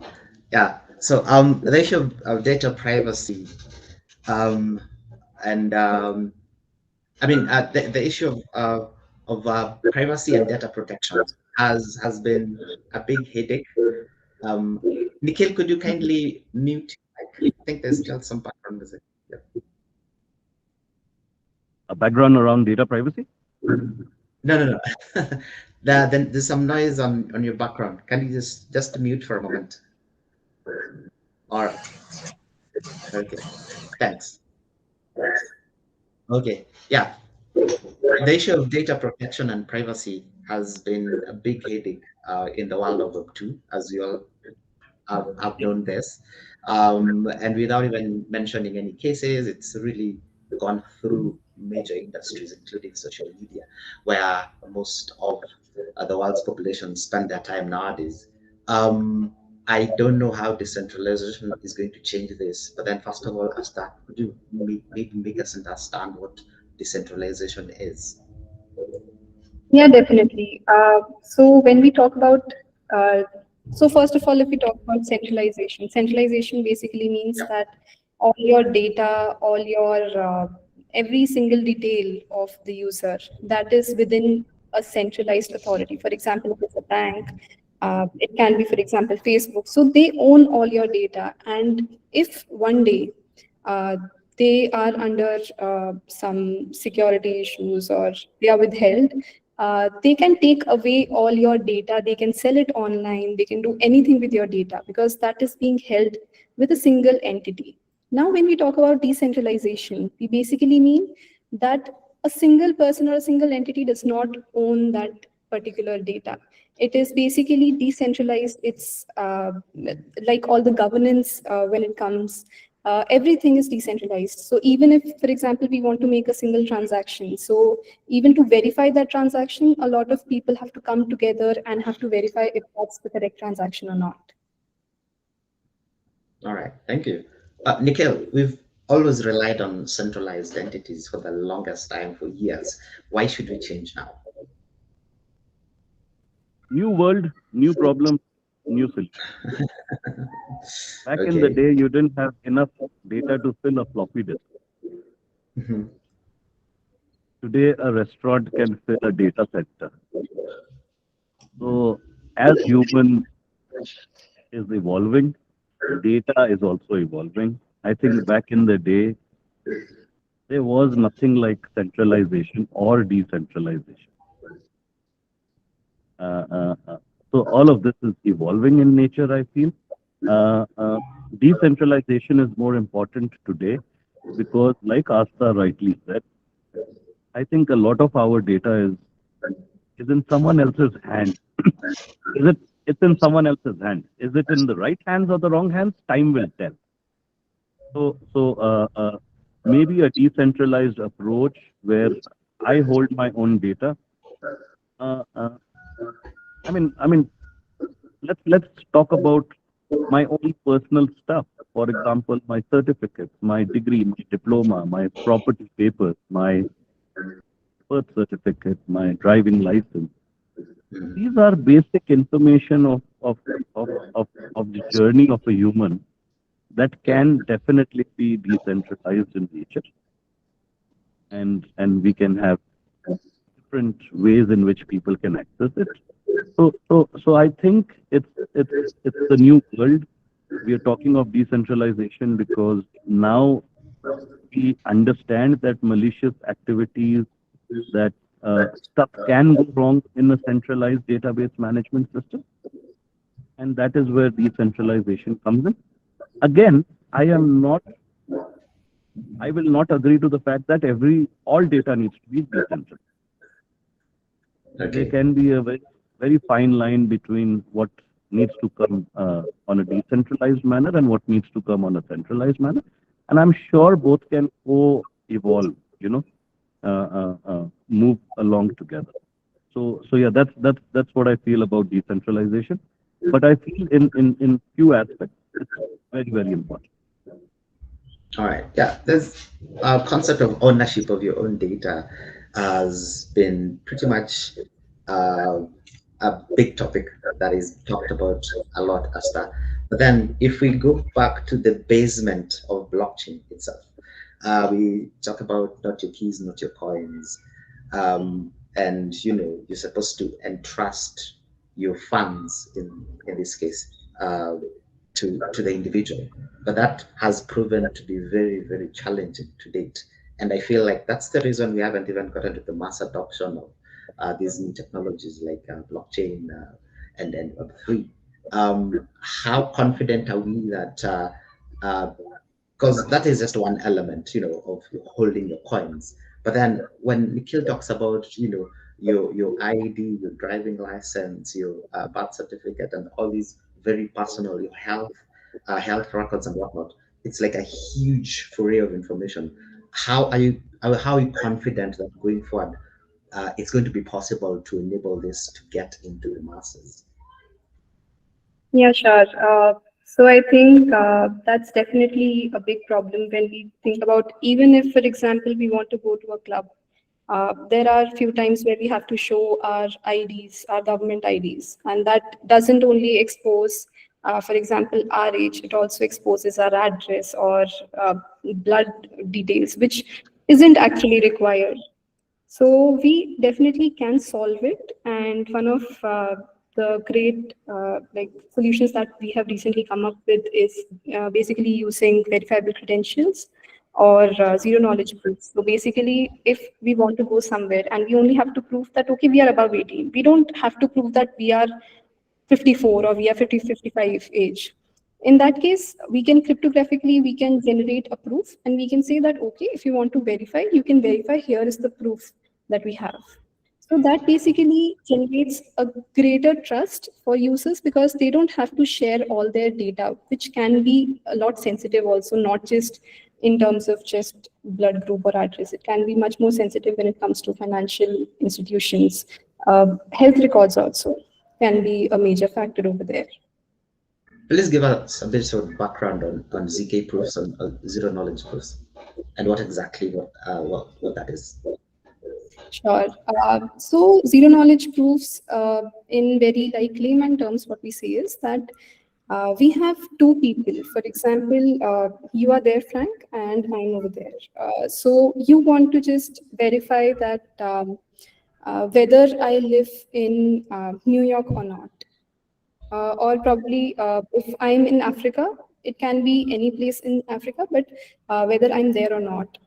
So what you do is that you are going to ask me, so you can be the verifier and I'll be the prover, that I have to generate a proof based on my data, which is sensitive to me, and I don't need to share any details whatsoever. So it can be like, I can be anywhere in Africa. I don't need to share exactly I'm at this position.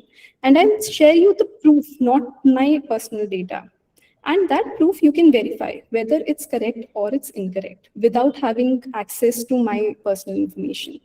So that is what we generally call as zero knowledge proofs. Awesome. Nikhil, are there any specific examples of actual projects maybe in development or in the market that are trying to do this? Trying to do trying to enhance data privacy and data protection, privacy and data protection. I think overall as a Web3 community across the world, I think there is great stuff happening. I would like to go back to your previous question. I'm not really getting there, but when you talk about mass adoption, I think we are in the process of it. I think a lot of blockchain was used for crypto, and a lot of crypto went sideways, not as per the. It did leave a good taste. So what I continuously do is I try and tell the world that crypto and blockchain is not synonymous.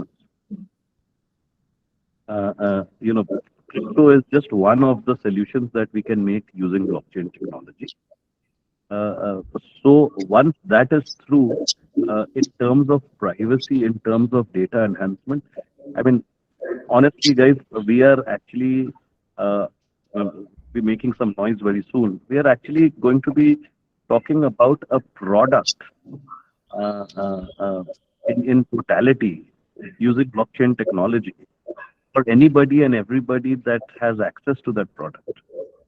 So along with the verifiable credentials that we are doing for humans, we are also taking it a step further. So maybe the juice that you are drinking right now, you don't even know where that was born and what are the ingredients, and you're just believing what you're seeing. There is no authentication or verification of what is written there.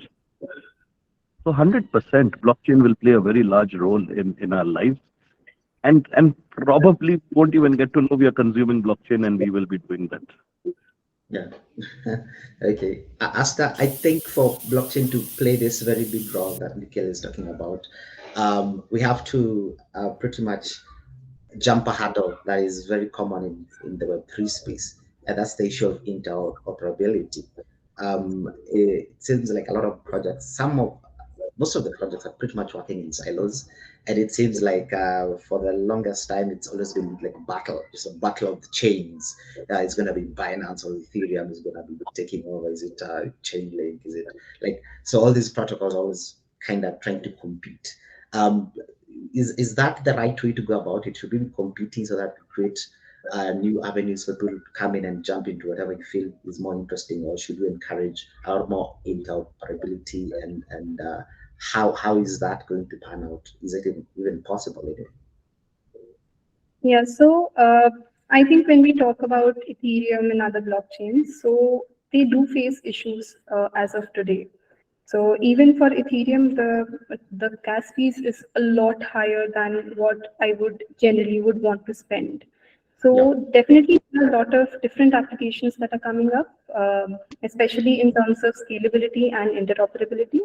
I think Cosmos is one of them which has come up and has been doing really good in terms of operability, where you can like have multiple chains and you can even make transactions from private to public chains, and you don't have to care about other details. Also, in terms of like scalability issues that many blockchains are facing, I think there are many applications like, for example, Polygon is coming up.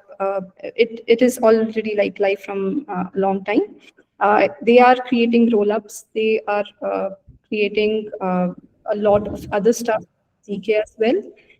Then there is Shardium also, which is creating different shards of the blockchain. so that they can increase the throughput. So I think definitely, like in terms of scalability and interoperability, there are a lot of other different projects that will come up and will rise as well. Yeah. All right. Nikhil, when I asked you about any specific projects that are trying to ensure the issue of data protection and privacy is materialized, there's been the huge call for people to have digital IDs, right? And it's something that is necessary because now a lot of us exist on the internet, right? It's only that we're also using things like the blockchain to ensure that we also have a lot of money operating on the internet. That's how we spend most of our time. However, with your digital ID existing in the virtual realm, there's also been this very recent fear. It's both an opportunity and a very big fear of AI, coming in. Someone comes and steals your digital ID using artificial intelligence technologies and being able to now pretty much run your life as is. Apart from this kind of thing, are there any specific challenges that you see that are going to sort of stall this journey? So I got lost in your question a little. Let me try and ask you. So one, digital ID today is not required only because it is digital in nature. There's enough climate change activities happening, geopolitical issues happening. There's enough reasons why digital ID has to play a very primary, prominent role in our lives as 6-7 billion people around the world. I think a lot are affected by a lot of activities that we don't choose to be a part of. So that's probably why a digital identity, a journey mapping, like Asta said, medical history, so all of this is becoming very, very, very, very important, because back in the day, you visited one family doctor throughout your life.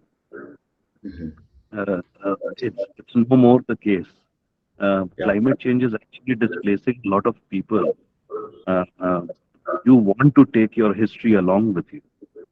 So definitely all of these activities are important. One, I'm very scared of AI because if put in the wrong hands, it could go bonkers because it's smarter than us. Why I feel there is a great marriage between blockchain and AI is because if you train the AI with verified information that is stored on blockchain, I think it will work better. It will be the right knowledge that will be provided to the AI. So I definitely feel data management, data capturing, data transparency is what blockchain is, and AI is probably digging and processing that data to give you faster results. From a mundane job to just making the whole system smarter is where AI can fit. And if AI is fed with the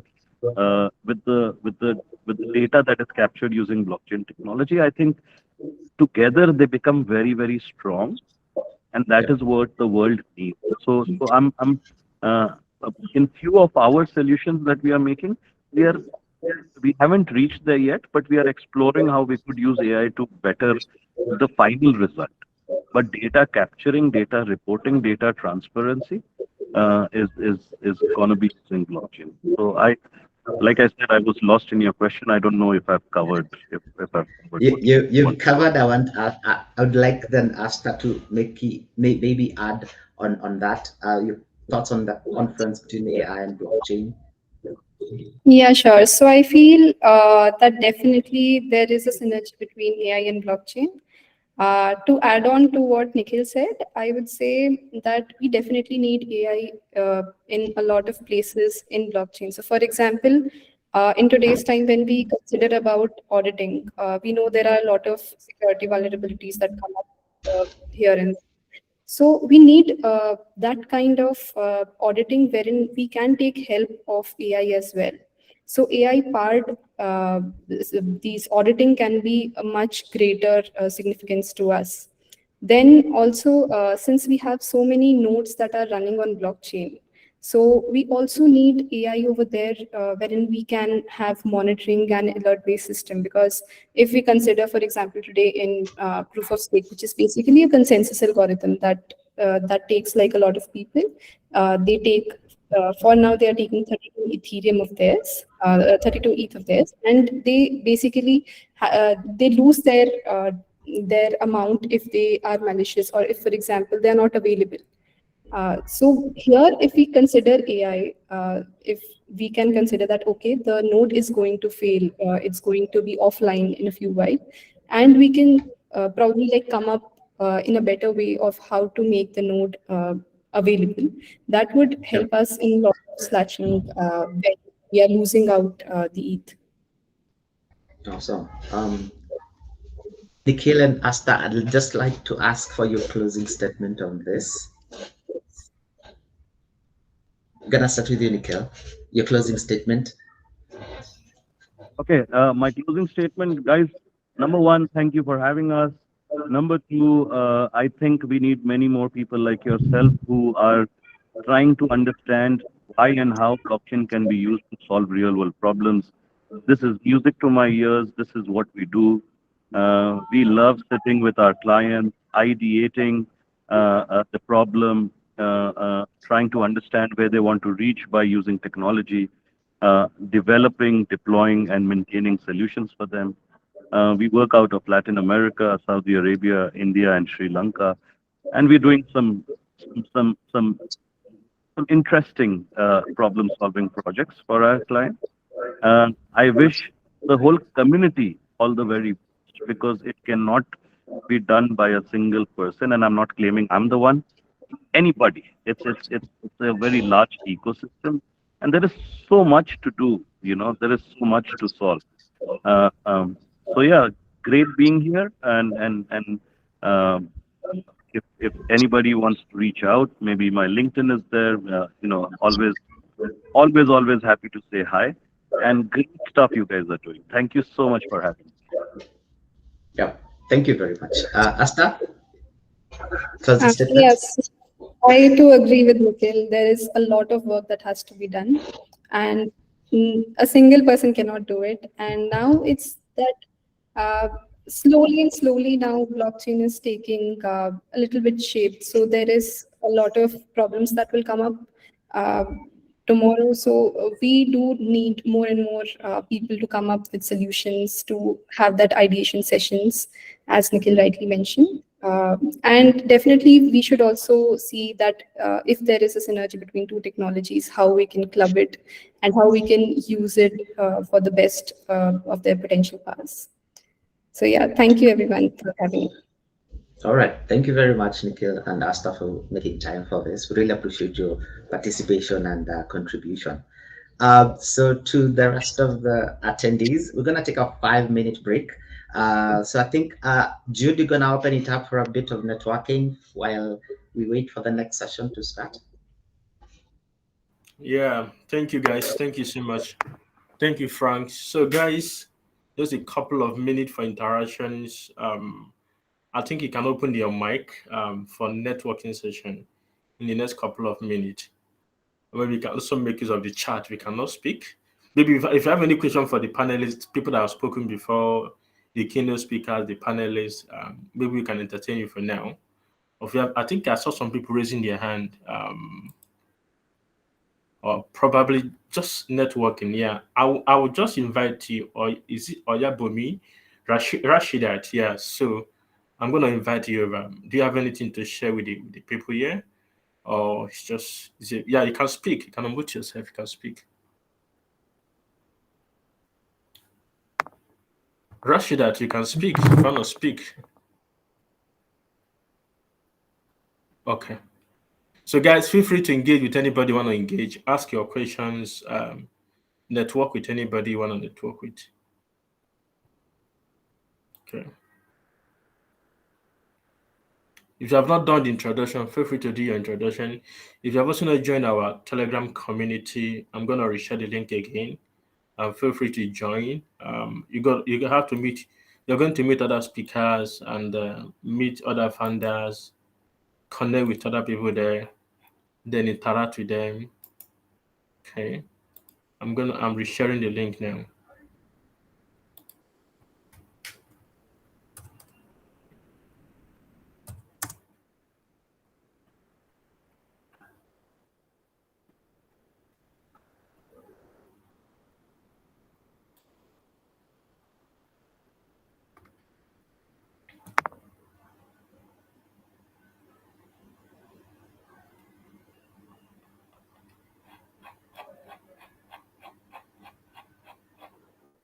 I think Nika, I'm not sure. I think from what you said, most of your product was focused in Latin America, Asia.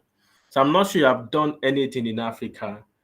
So would you guys be open to partner with some local brand in African region, to talk about to issue ID, cryptography, and all of that? Because from everything you said, you didn't mention about doing anything in Africa.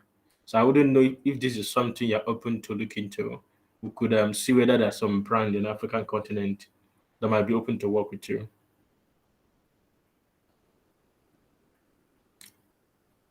Maybe Nika, maybe we can talk maybe after this call, maybe after the conference, so we can see what we can do with a project in Africa.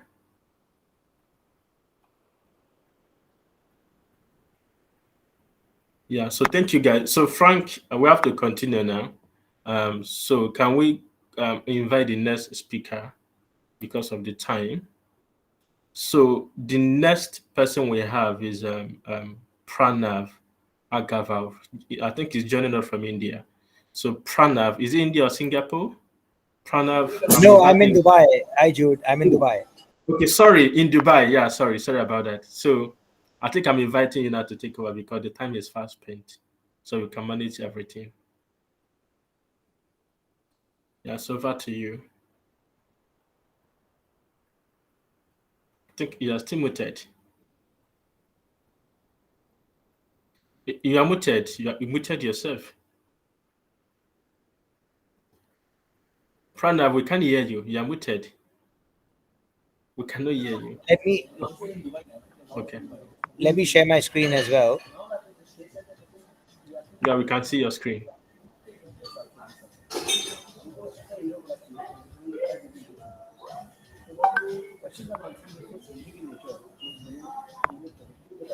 So, love what you guys are doing at the Web3 Global Conference. I think it's a great initiative, and absolutely loved all the speakers that you guys have put together today. Know so many of them. So many of them are my friends, and I think Africa. I've traveled across Zimbabwe, South Africa for more than a year, so I very much know about south of Africa. But I think crypto and blockchain solutions lend themselves very, very well to African continent and the African community as such. So pleasure to be here, and thank you for having me. Thank you for having Foundership as one of your partners. What we are trying to talk about today is to build a sustainable Web3 company.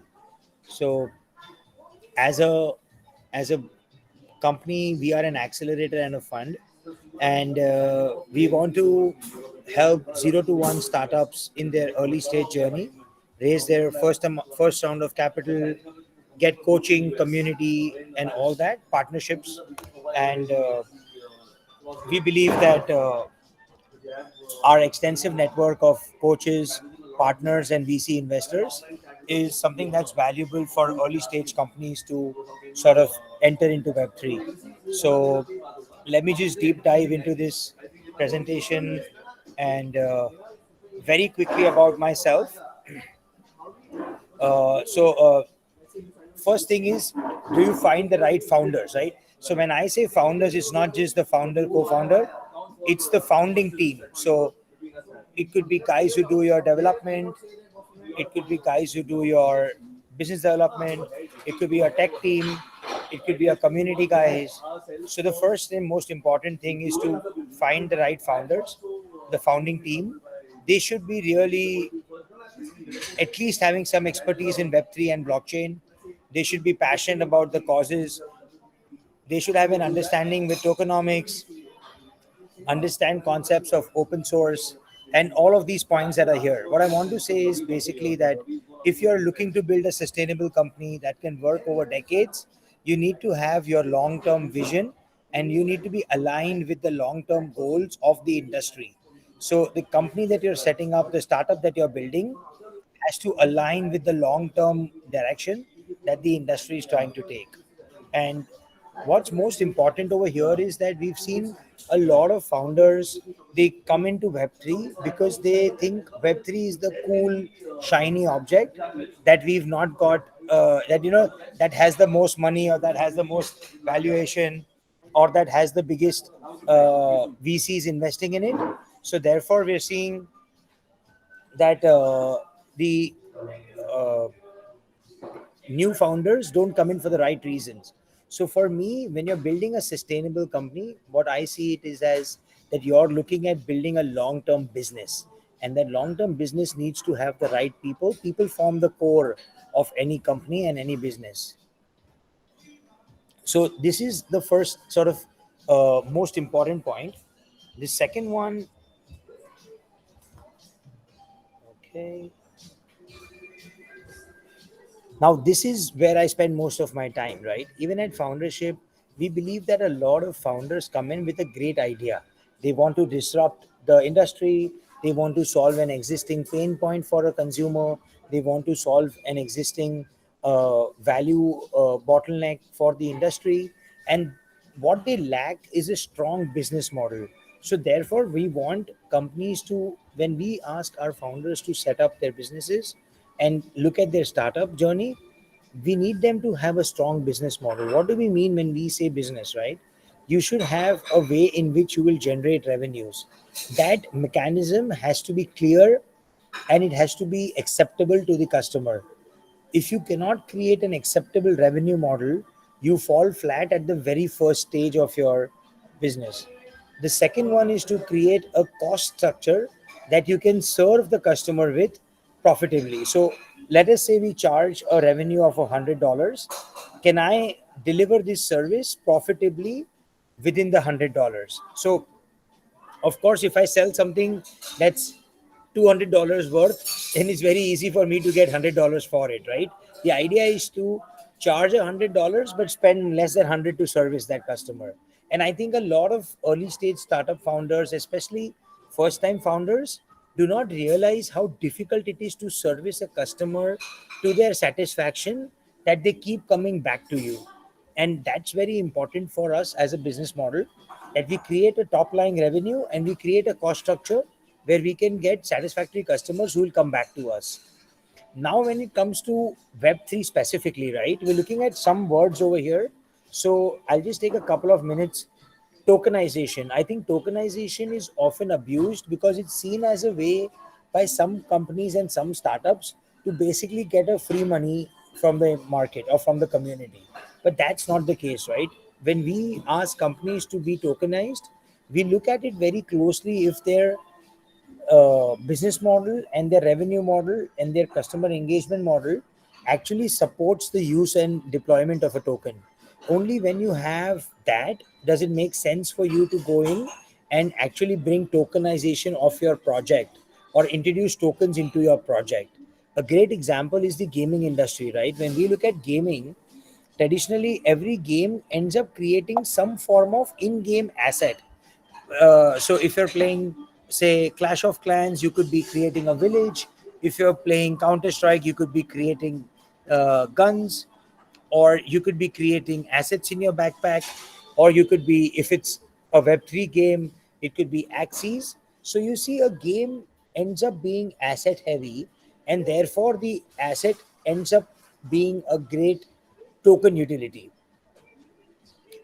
Next point is, can we build a decentralized mechanism and incentivize participation? Both of these I want to tackle together because the decentralized mechanism and the decentralized governance and incentive mechanisms go hand in hand. A lot of times we want to believe that decentralization means a fair, equal distribution of the governance. But decentralization does not mean equal distribution of governance. It could be that a certain set of the people have more and certain set of the people have less. But what it means is that it is not controlled 100% by one authority that is opaque. When we look at decentralized models, I think Bitcoin is the only truly decentralized ecosystem in Web3, because Bitcoin has obviously no central authority, right? Everybody else, even Ethereum, at least has a foundation. Others have opcos like labs, etc. But what we want to build is an expertise on how to build a decentralized governance model. So don't get conflicted by the sense that, hey, I'm going to hold 70, me and my investors as founders, and my investors will hold 70% of this company. So I'm not a decentralized company. It's not the case. If you are building on a public ledger, if you are building using public smart contracts, if you are building using public tokens, then that actually enables you to set in place a decentralized governance. And that is, I think, super important for young Web3 founders to understand how and what decentralization means for a commercial enterprise that is built for profit. Because what you're building is a for-profit business. It's not a charitable association that can be run on a decentralized principles only. Next is things like smart contract security, interoperability, community-centric approach. So let's stop at community-centric approach. What is the difference between Web 2 and Web 3? When I and you are using Google Meet right now, Google is a centralized entity, but Google does not tell us what it does, why it's charging us, who's the product here, why is Google Meet free, why am I not being charged for it? And therefore, what happens is we have a set of economic conditions that are restricting us from being transparent with our customers. But in the case of Web3, the unique aspect about a community is that my token holders are my users, they are my employees, they are my brand ambassadors, they are my community, they are my uh, investors. So for me, when I look at a token business or I look at a Web3 business, it's very important as a founder to realize that when I am talking to, say, my customer is Jude or my token investor is Jude, he's also going to be my user, my investor, and my champion, and can potentially be my employee. And that is very unique. That is not the case with a Google or an Apple or another centralized entity in Web 2, but it's a very unique model in Web 3. And any of us who have been in the industry for a couple of years will be able to look back and think about largest brands, whether it's Ethereum, whether it's Polygon, whether it's exchanges which are decentralized, how they have built community, or projects like BAYC or Axie Infinity or YGG that have built a community model that is profitable and that involves the same set of people as users, investors, and employees or community members. So I think these are the other things. The next one is basically scalability considerations, user privacy, data bag. So I'm going to combine all of this into what I call as your tech stack. So when you decide your tech stack, right, a lot of founders come to us and they're like, Pranav, we want to build on Polygon because they give the biggest grants. And I'm like, that's the wrong reason. By all means, Polygon is a great chain to build on, but do not build on it because they're giving you $25,000 or $50,000 of grants, because that will not last you enough to build a business. The $50,000 can help you build a POC or an MVP, but it is not going to take you all the way in your business. But you will be married to that chain for the rest of your business time, and it's very difficult to keep migrating chains or to be multi-chain. A lot of projects today claim to be multi-chain, but are actually not multi-chain. They are actually built on one chain and just have bridges that connect or take their tokens into other ones through wrappers or swap mechanisms. And therefore, that is not a true multi-chain project. A true multi-chain project is one that has the capability to interact with smart contracts on multiple chains, deploy tokens or assets on multiple chains, and therefore have users on multiple chains. And all of this tech stack is sort of centered around the fact that you are able to interact with technology which is decentralized, technology which is centralized. So somebody may want to use IPFS for their file storage. Somebody may want to use another cloud provider that's centralized. But that doesn't make them a bad Web3 project, because today you may not have credits for IPFS, but you may be able to get credits for the centralized cloud storage. So it's not a bad thing to go and build using a centralized cloud storage. And therefore, I think a very important consideration for a long term sustainable business is to think of what is my tech stack, short term and long term, and then try to build in a way that you can sustain that tech stack for the long term. Because changing your tech midway is more expensive than choosing the right answer at the front end of the problem. So I think that is a super important point. User privacy, data ownership is going, and adaptability to regulatory changes. I think both of these points are super important when it comes to how the Web3 space is evolving. A lot of what has happened in the last 7 years after Ethereum has been wild, wild west, as we like to call it, right? It's like the gold rush. So people think there's free money to be made here and there, and therefore there's very few regulations that I need to bother about. But that is going to change in the future. You can take it from someone like me who's living in Dubai, and I know the team at Vara that is building out the regulatory stack. I've known companies that are working with Mica in the European region, companies that are working in Singapore, Hong Kong, America as well, and so many other countries, including the G20 summit in India last month, which took a resolution that they will set in place cross-border regulatory practices for the Web3 industry. So I think you're going to have a lot of regulatory sort of structures, regulatory laws, compliances that will come to this industry. It will slow us down a little, but it will make us much more open to users. Today, one of the biggest problems that Web3 companies face is users. If we are able to get a regulatory and compliant mechanism in place, we will see a lot more users come into Web3. And I think that is where the long term direction for the industry is. We will see user privacy, data ownership, etc., being key tenets of why existing users of Web2 come to Web3 projects. So, as Web3 projects, if we are able to preserve the user's privacy and the user's right to their own data, we will be able to give them a much better value proposition to come and build and use Web3. And therefore, sort of last one over here is strategic partnerships. I think the early stage, we are so early in Web3 today that we're really, I tell everybody to not think about competition, because the market pie is going to become 100x or 1000x from here. So to think about competition is going to be very, very short sighted. We should actually think about growing the market together, evangelizing the space, evangelizing the technology, evangelizing each other. And therefore, I love the fact that as foundership, we never say no to a partnership. We will almost always say yes if somebody reaches out to us. And we've been blessed in the sense that whenever we've reached out to people, they've also said the same. So we very much pride ourselves on the fact that we're open to building partnerships and open to doing a lot of stuff together with the company and this Yeah, thing. yeah. Thank you, Pranav. So Can you round up in a few couple of minutes? In 2 minutes, can how you much round how up? much time do I have? Yeah, you have spent all your time. Just round up with this in a couple of minutes. Cool. And are there any questions? I think somebody was asking. Oh, okay. I think somebody was asking me. Can I say just a casual question? What product or what do you do in Web3? Jacob David. Yeah. Oh yeah. So So okay. So yeah, Web3. yeah. No. Yo.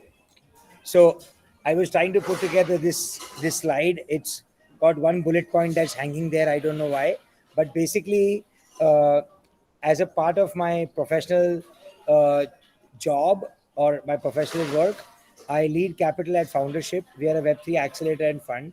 I'm based out of Dubai. Our program is completely remote and virtual. I'm going to send our website over here. Would love to have any of you come in and look at our program. we've got 32 companies in our portfolio that we selected from 550 plus applications in the last 1 year. And we're doing a next cohort in December, which applications are open for. Personally, I'm a Web3 degen. I love NFTs. I love Bitcoin. I'm a Bitcoin miner in the US. And I essentially am fully part of the community in Dubai for Web3. And I love the fact that I think this is going to change the world. Before this, I had over 14 years of experience in the metals and mining space. I did mainly M&As, transaction, fundraising, and all of that. So basically, my background is strategy and finance. And I'm the exact guy who thinks that DeFi is the future of the world. And we'll be doing a lot more on DeFi in the next 10 years. Yeah. So thank you, Pranav. Thank you so much. Yeah, that was powerful. Somebody was asking, are you focusing on pre-seed? So Pranav, are you on our Telegram group? Can you join there? I think I'm going to put most of these questions Yes. there. Yes, we do. So you can respond to the question on the Telegram group. Yeah, I can do that. I'm not. If you send me the link here, I can join it. No problem. No problem. I'm going to do that. So let's go to the next speaker. We'll be having Nicholas Weber joining us from Germany. Nicholas, are you there? Nicholas will be talking about creativity in metaverse. Yes, I'm here. Thanks, Drew. Yeah. I hope you're not traveling today. Good to have you. No. I'm staying put right now. Not traveling. Yeah, you have the stage. You can share your screen. Perfect. Let me just check. Have some. Yeah. No. Perfect. Can you see the screen? Yeah, it's coming up. Yeah, we can see it. Okay. Yeah. Sometimes the German internet is a bit slow, so apologies. One would think that Germany has good internet, but yeah, it's a mess sometimes. But yeah, basically, I hope it can be seen now. Yes. So yeah, as you mentioned, my presentation today is about creativity in the metaverse and how to start your builder journey. And basically, yeah, first of all, I appreciate the invite to speak here.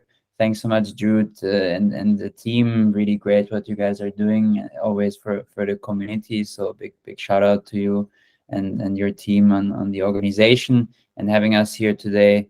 And yeah, my background quickly, I've been in the space since 2016. Started initially more with the financial trading side, right? Got deeper into technology, worked with a couple of corporates. Back when there was also this whole private blockchain hype, was basically the guy telling people not to go down that route. And yeah, then ventured a bit into security tokens. We were the first to tokenize equity in Liechtenstein in 2020 and have a bankless incorporation with ETH. And this then led me to work with a lot of traditional entrepreneurs venturing into the space, and also established DAC basically as an ecosystem of various startups within Web3, which we are building. One is the Hub, which I'm mainly focusing on. We're building tooling for gaming and metaverse worlds. I'll go into more detail later, and really want to be the hub for creators, right, in this new wave of internet adoption. And yeah, today I'll share a bit more about, what it takes to be a creator in the metaverse and how to launch your creativity in this space, and what key learnings also were that I had made throughout the past few years in my journey in this space. As a first step, basically, I just want to raise the awareness again in terms of the importance of creators, right? So I think at the end of the day, when we look at anything in technology and culture, in any industry at the end, not even just metaverse or Web3 related, it's so important to highlight the value of creativity, and creators are really changing and shaping the world. And here it's super important to have also other initiatives, for instance, Pranav mentioned, accelerator programs like Foundership and so on are super helpful to catalyze creators. And so far, yeah, like especially if we compare the industries of Web 2 and Web 3, creators have sometimes been a bit too much dependent on these industries and the respective platforms that they're utilizing. This is obviously something that builders in the Web3 space want to shape and change the status quo of. And here basically it's super important to really unleash your creativity in the full spirit and just value creativity as a whole, because sometimes it's a bit overlooked when it comes to aspects like just worrying about strategy or financials and corporate aspects. But at the end, it's really creativity that makes just any creation powerful, right? It's not just the financial aspects, or in Web3 it's all about token prices, right? That's nice, but at the end, if you really want to build something impactful, it's the creativity that's important. And I wanted to take a bit of time to highlight this. As a next part, before we jump into really learnings across how to unleash your creativity within the metaverse, I just want to take everyone a step back. I'm sure a lot of the other speakers already are familiar with this, but especially to the people in the attendance, what is the metaverse really? The term has been widely used and abused in the last, I would say, 3 to 4 years. It has been around for many years already, right?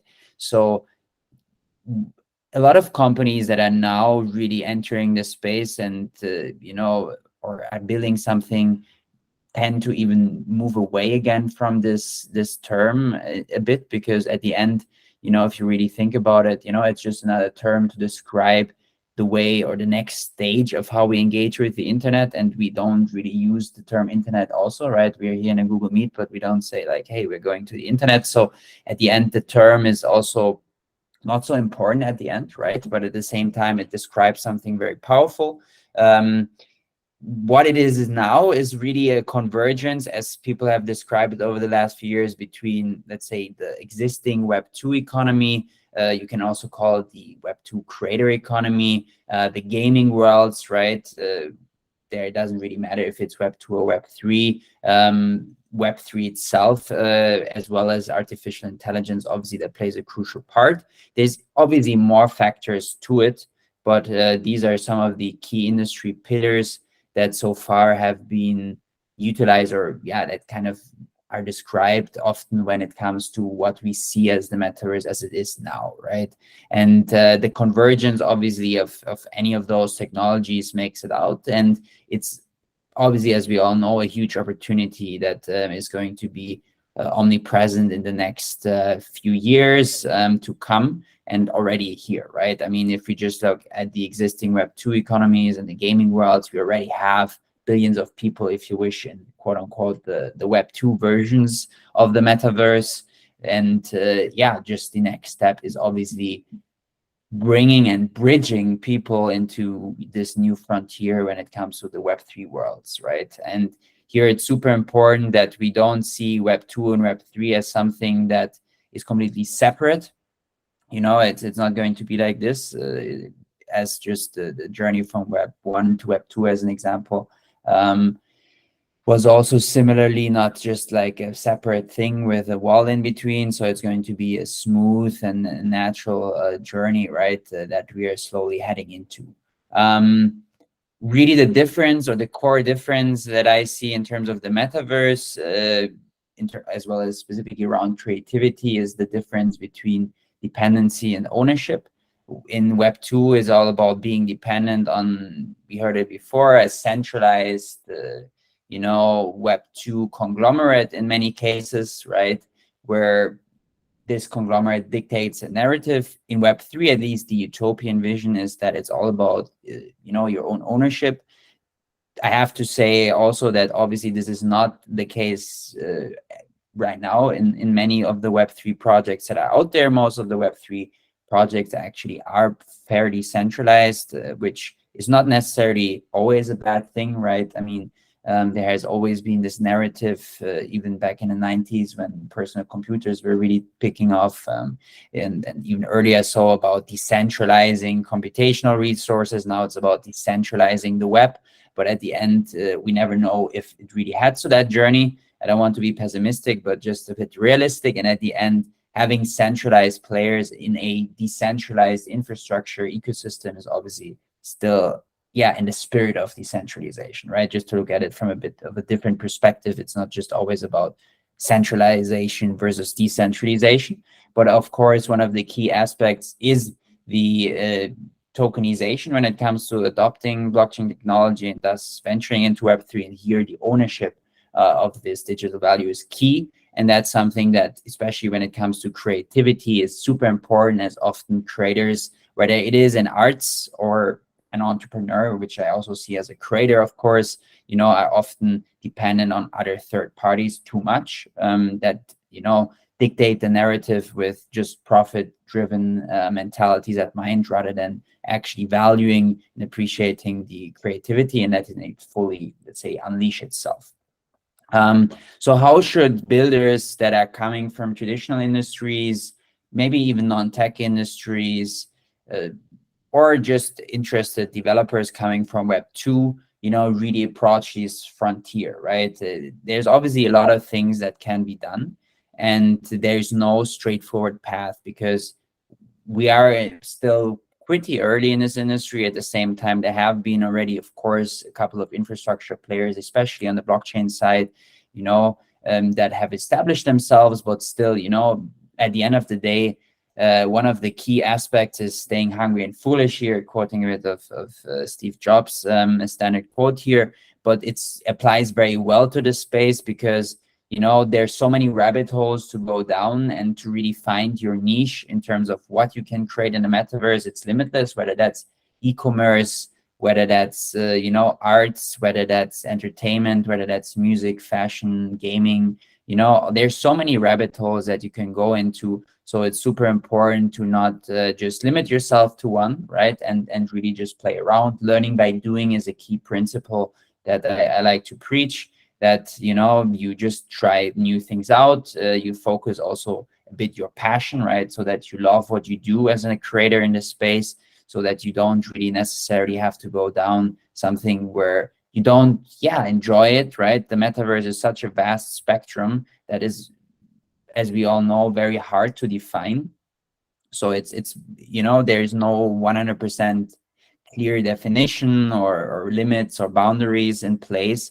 And therefore, you know, actually following your passion is something in such new ventures, especially when it comes to converging the metaverse vision with the Web3 narrative, you know, that you actually follow things that interest you and that make you passionate, and not just follow what maybe some market hypes are telling you or other tendencies in the industry. So really following your passion, right? Because whether you're an artist creating music, whether you're passionate about, I don't know, finance, right? There is use cases around gamifying the way interacting with a DeFi protocol in the metaverse. There's ways to have immersive 3D ways of experiencing music or sports, or, you know, there's so many rabbit holes that you can go down. So actually following as a first step something that personally interests you is something that I really recommend everyone, because at the end, this is what's going to actually fulfill you in your journey in this space.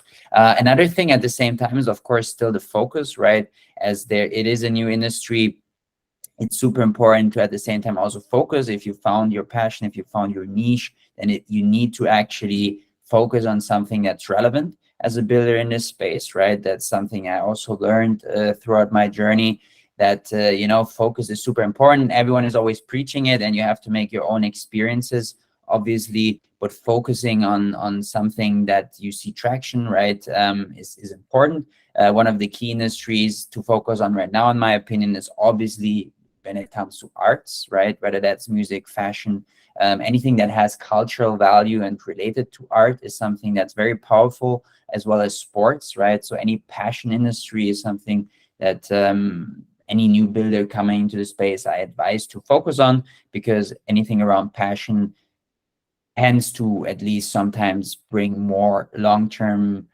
value in terms of actually the ventures that you're going into. Of course, right now, everything within the Web3 space is very finance driven. There is a lot of people also that are passionate about finance, but I would say the broad masses are not. They see finance more as a necessity, right? And something that they need to deal with. So therefore, it's not something that they will necessarily invest too much time in, right? Us as people that are down the rabbit hole a lot, of course, it's maybe a bit different sometimes, but really passion is something that I can only advise focusing on any passion related industry when you want to build something in this space. And last but not least, also thinking about users first. I cannot preach it enough, right? If you create something, first of all, of course, if it's something art related, it's about your own creation. But if you really create a product in the metaverse, whether that's a tool to help builders, whether that's a tool to navigate the space when it comes to maybe analytics, right? Where should you position yourself? Where should my brand go? Where should this company or small, medium enterprises go, right? Or just big brands, or it's about basically a game that you provide, right? It's super important to focus on a narrative of what are the users doing, where did they want to go, and what should they focus on, right? So really, first you're thinking about design, first you're thinking about the front end, first you're thinking about the steps that the user takes, and then adjusting and packaging the backend that you're going to develop accordingly. Now quickly about us, what we are building with the hub. I'll just share a quick one-pager, not to take too much time for this. Basically, we are building a platform that is providing tools for businesses, especially creators, right? Whether you're a freelance builder or you are, let's say, an individual creator that is in some arts, right? Or you're a corporate. Basically, our platform provides the tools, the picks and shovels, if you wish, right? For different verticals along the metaverse journey. We like to, let's say, divide it into 3 verticals. The first vertical is, so to say, the invest vertical, where we have our heat map, which is what we call the Metaverse Explorer, that allows you to actually find and navigate different metaverse worlds and have different analytics in terms of where should you position yourself, which assets should you buy, right? In the metaverse of the Web3 vision, lands are really the core domain that people are utilizing and that they are navigating through. It's not really from a user perspective so much adopted yet, but actually from business and investor perspective it is, although the market is of course a bit slower right now with the overall NFT market down. It is a tool that helps especially institutions appraise also lands and other assets.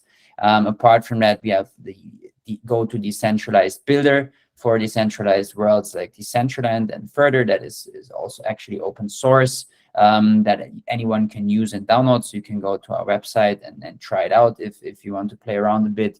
It offers also a vast array of no-code functions. And last but not least, we have our hub avatars, or citizens, which is an interoperable asset generator, which right now focuses mainly on avatars, but it can also go beyond that. And here we're also working with chaining to allow really cross-chain and not just metadata interoperability when it comes to deploying these assets. Apart from that, we also have various other co-creations, with other IP holders and businesses.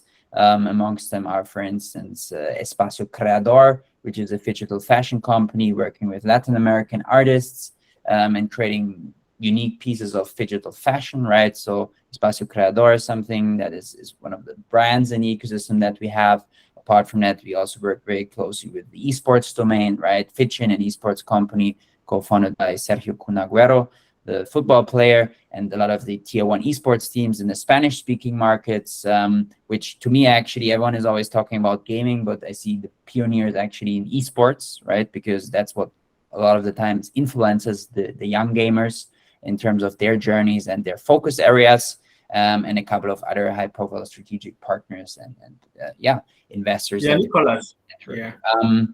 But can you round up in 1 minute or 2 minutes? Yes. No, I'm actually almost finished. Okay. Just want to share my personal mission as the last piece, right? So I'm really here to co-create and accelerate decentralization.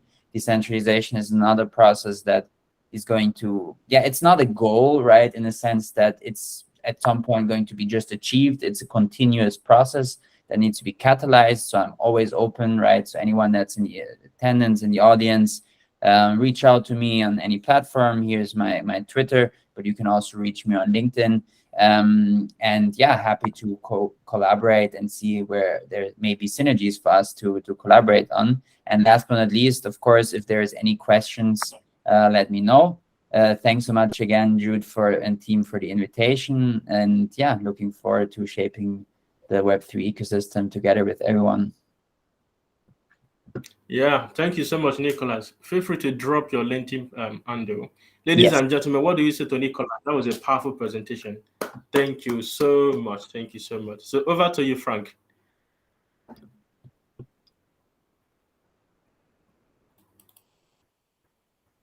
Frank, I think we are muted. We can't hear you. We cannot still hear you. You can check your settings.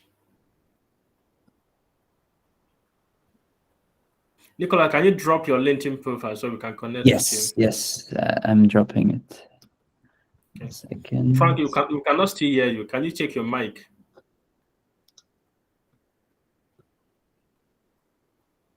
So while we wait for Frank to fix his mic, we are going to the third panel session, and we have a couple of people here. So I wouldn't know if they are present here. If I call your name, on the third panel, we have Nikki. Nikki, are you still on the call? And we also have Dimitris. Okay. Yes. Thank you, Nikki. Nikki has been here. Nikki was the first person that joined the conference. Hi, Jude. Can you hear me? Yes, we can hear you. Awesome. Thank you. Yeah, I was actually going to request you to just do the introduction for the speakers for this next session. The decentralized finance and the future of banking. So I don't know if Shad is here. Nick, of course, I can see you. Oh, wait, Nick. Dimitri. Yes, Shad, I can see you. Jeff. All right. So Jeff, I can see you as well. Thank you. So I'm going to just go around the room, requesting you to introduce yourself, who you are, and what you do. I'm going to start with you, Jeff. Hello, everyone. I'm Jeff from Kungusi. I serve as the CEO and founder of the Africa Blockchain Center based in Nairobi, Kenya. But we have presence across 6 African countries, including the UK and the US as well. I personally have been in blockchain engineering since 2017. Worked with some of the key leaders in blockchain protocols from Cardano, Algorand, IOTEX, and also Solana as well. We focus on 4 main key verticals. The first one is capacity building and blockchain as a service. Product development, research and development is key for us as well. And incubation, where we support Web3 African projects sprouting out of Africa.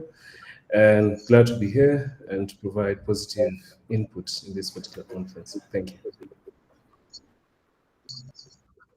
Thank you, Jeff. Dimitri.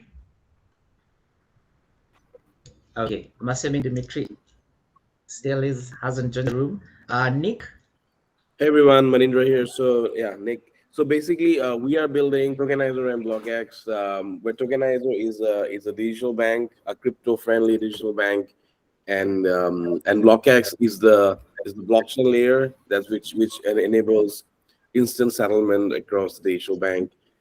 Currently, we are live in US. So if any one of you is the US citizen or US resident, or studying in US or working there, feel free to connect to me, and you can actually sign up for an account with a bank. It's a fully regulated bank. So our goal and the vision is basically to set up the world's first proper crypto bank, which can be both used for standalone for using directly, as well as it can be used for as an embedded finance. All right, thank you. And then finally, Shad. And as you do that, Shad, sorry, Jude, kindly, you can. Yeah, I'm trying to kick You that can just person check. out. All right. Okay, thank you. Yes, Shad, please proceed. Thanks for that. Hi everyone, so my name is Shahid and I am based out of Dubai. So I'm currently the head of growth for Takadao. Takadao is a Web3 company which is building a Sharia compliant blockchain native community owned insurance. So essentially we get people to come together, pool their money and then mutually insure one another. So our insurance arm inshallah will be live next year, and we actually have our treasury arm currently live which is called Takaturn, and that basically works to create a online savings platform in the Web3. So like your Chit Fund or your Rosca or Isusu, as it's known in this part of the world. So it's basically that, but in a blockchain version. I have previous background in payments. So I come from MasterCard. I've been there. I worked with the FinTech team previously, and I helped to head the regional accounts before I transitioned into the Web3. Awesome, thank you very much. Yeah, so I'd like to just start with the basics. The main conversation is about decentralized finance and the future of banking. And banking, as you know, has been in existence for since I think 2000 BC. It's in like the most centralized nature of finance that we've all known and grew up with. But then now we have decentralized finance, DeFi, which basically just started in 2009. I could argue that with Bitcoin, fast peer-to-peer network for transferring value.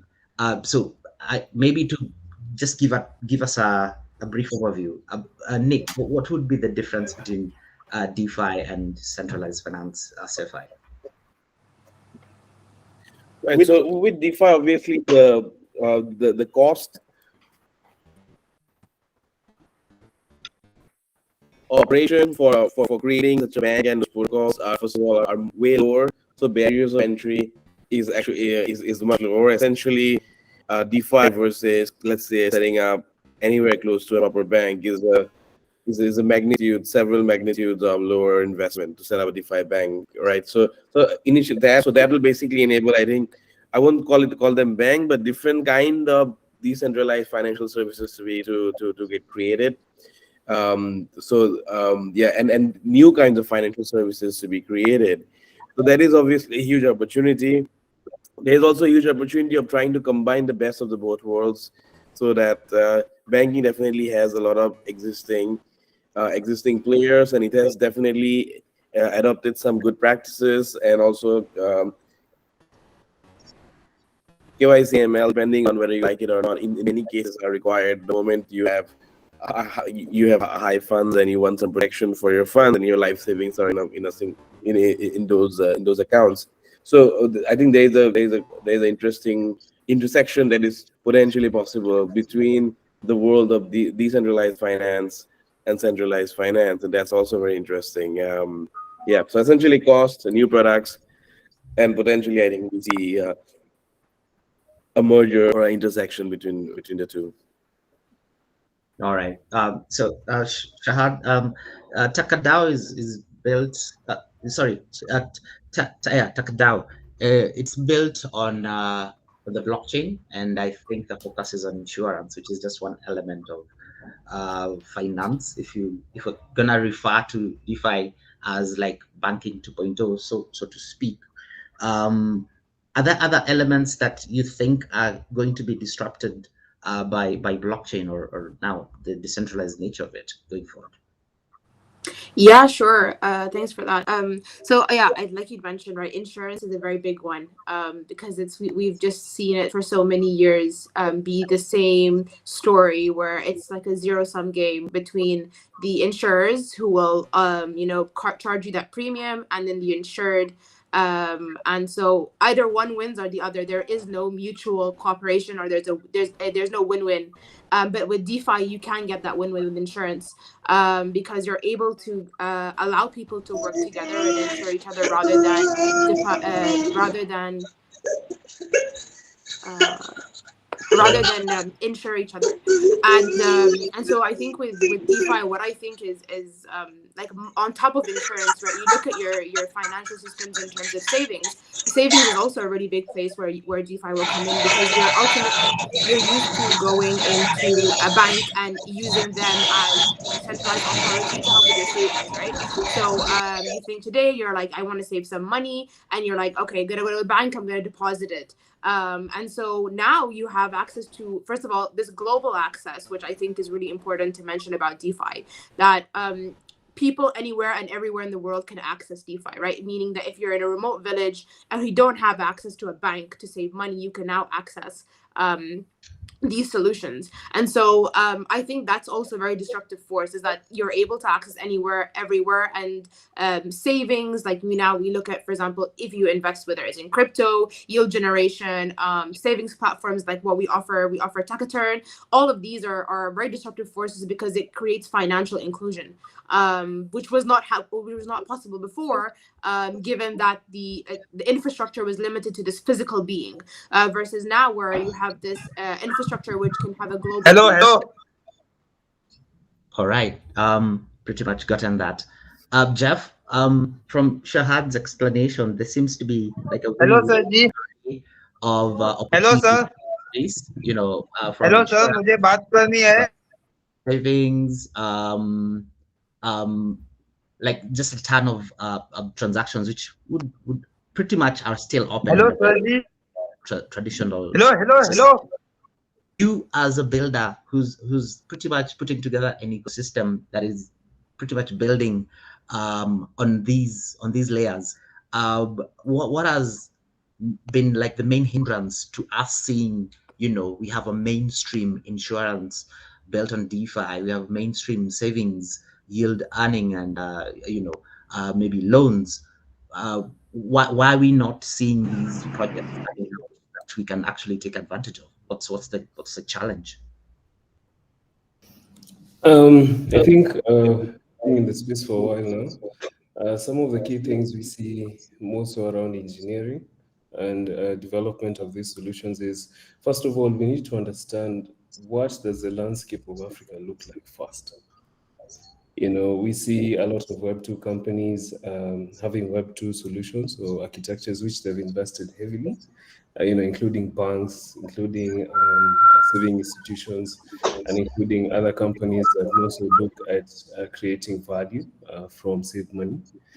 But then again, we see that particular migration from Web2 architectures or solutions has a lot of questions in regards to, what does that budget look like from C-level management? Do we have the capacity? And how does that look like in terms of business continuity in some of the business processes? And let's say even if a business does business process reengineering, which is a lot of processes we see across Africa, is first of all, how does that look like in terms of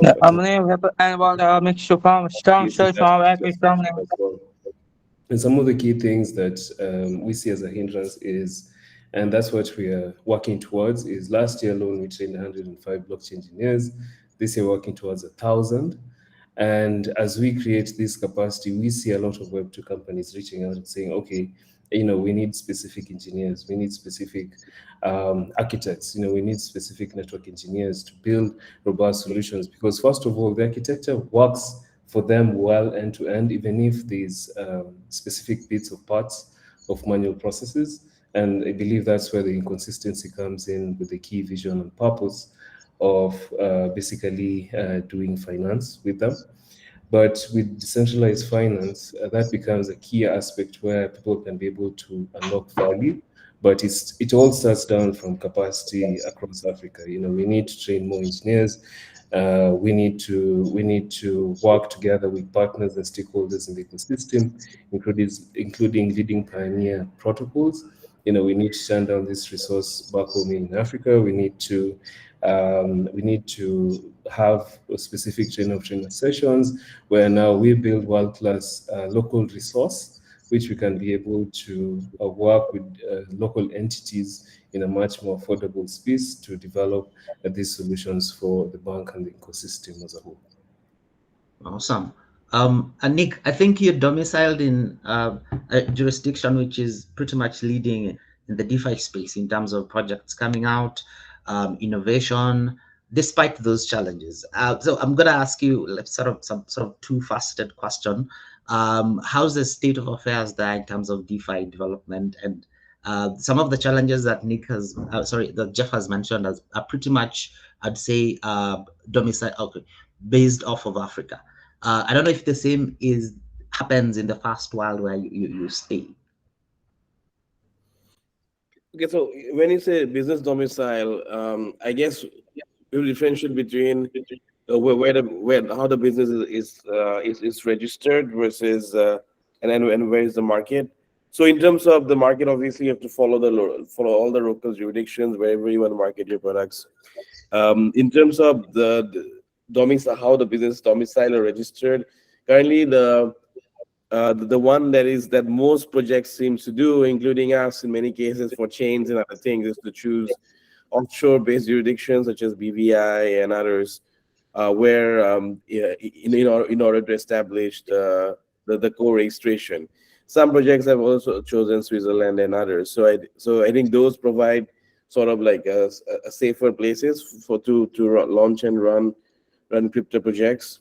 So that's and then secondly, about the go to market, like for the bank and other things, that you have to again take other things into consideration. Like for example, if you're selling equity or want to target angel investors, then you will need a company which is basically domiciled in Delaware C Corp as in US, for example.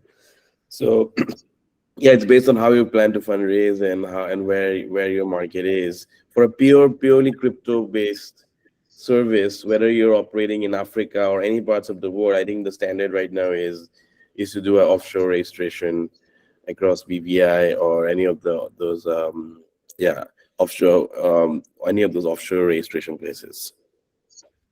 All right, Shahad, as someone who's running a product that is already live in the market, how are you maneuvering the regulation challenges? Yeah, that's the great point. So it's good for us that right now, particularly where we are, so we are incorporated out of 2 countries. We have a incorporation license out of Singapore, and then a blockchain license out of KSA. And so because of that, and because right now the DeFi market is largely unregulated, we actually have the precedent to be able to set and choose how we operate to a large scale, because we don't have regulatory restrictions as of now. It's subject to change. And so with Takaturn, the savings platform that we offer right now, there is no regulatory entity, quote unquote, that can come in and say, this is what you're supposed to do and this is what you're not supposed to do. And because of our use of obviously the smart contracts and the blockchain technology, there is transparency and trust, which is there in case it is ever needed to be vetted. We obviously have done security audits, so all of that is done from our personal perspective, but there has been no enforcement from regulatory authorities because we're a global company. Even though we're based out of KSA in Singapore, we actually do not necessarily need to be quote unquote following the standards, given that this is a largely unregulated market thus far. Are you kind of driving any sort of conversation with the regulators to that regard? Yeah, so we are very open, and I think there's a lot of interest, right? Particularly now because our co-founders are based out of KSA, and so it's a hot topic. And so I think, and even me being in Dubai, you do see this open conversation that that regulators want to be open to this innovation. And I think as of right now, there is just a lot of ambiguity with regulation that, just as the nature of blockchain is, it caused a lot of questions, and there's a lot of answers we don't have yet. And so there is definitely this interest from regulatory bodies to be able to understand what we're doing and how we're doing it, and then to create an infrastructure that is in place to help provide, value for the customer, because in the end, regulations are there to help protect people. Unfortunately, in the centralized world, that's not been the case, right? Because of the way that they the centralized bodies had a head start, and they were able to put rules in place that didn't put the customer first, and we want to change that in the DeFi space, right? We want to make sure that the customer has control of the data, not the centralized body. We want to make sure the customer has control of the funds and not the centralized body. And so it's these conversations that it's really poking at the bear when it comes to trying to identify the problem that is central authorities have been the single point of failure that we need to now challenge and we need to now replace. And the regulatory bodies need to understand that there still needs to be regulation to protect people because, for example, security for smart audits have vulnerabilities, right? We've seen the many use cases within our ecosystem that have led to people stealing funds. And so we need to put security in place, but it's really to switch it around and to put the customer first this time. All right. Now on top of this regulatory challenge, Jeff, we exist in an environment or in a space that has seen some of the most popular and most popularized projects in this space being a very big disappointment and eventually leading to a lot of bad players dominating the market. How do you think this should be addressed beyond regulation? Because I feel like at this point regulation is definitely going to come in for that quote unquote mainstream adoption. But then beyond that, what else do you think needs to be done by us within this space to ensure that we just ensure that we drive a good practice? I think some of the key things which we've seen across the space, across Africa, again, working on multiple projects, is first of all, how can we first understand the business models of these particular projects? Some of the key things that become key. As mentioned by fellow panelists earlier on, there's aspects around tokenomics, there's aspects around governance, which is key as well. There's aspects around treasury. And, with these particular projects, the first key thing is making sure that we enforce the ethos of these specific levels of thinking and development across all these different decentralized finance projects.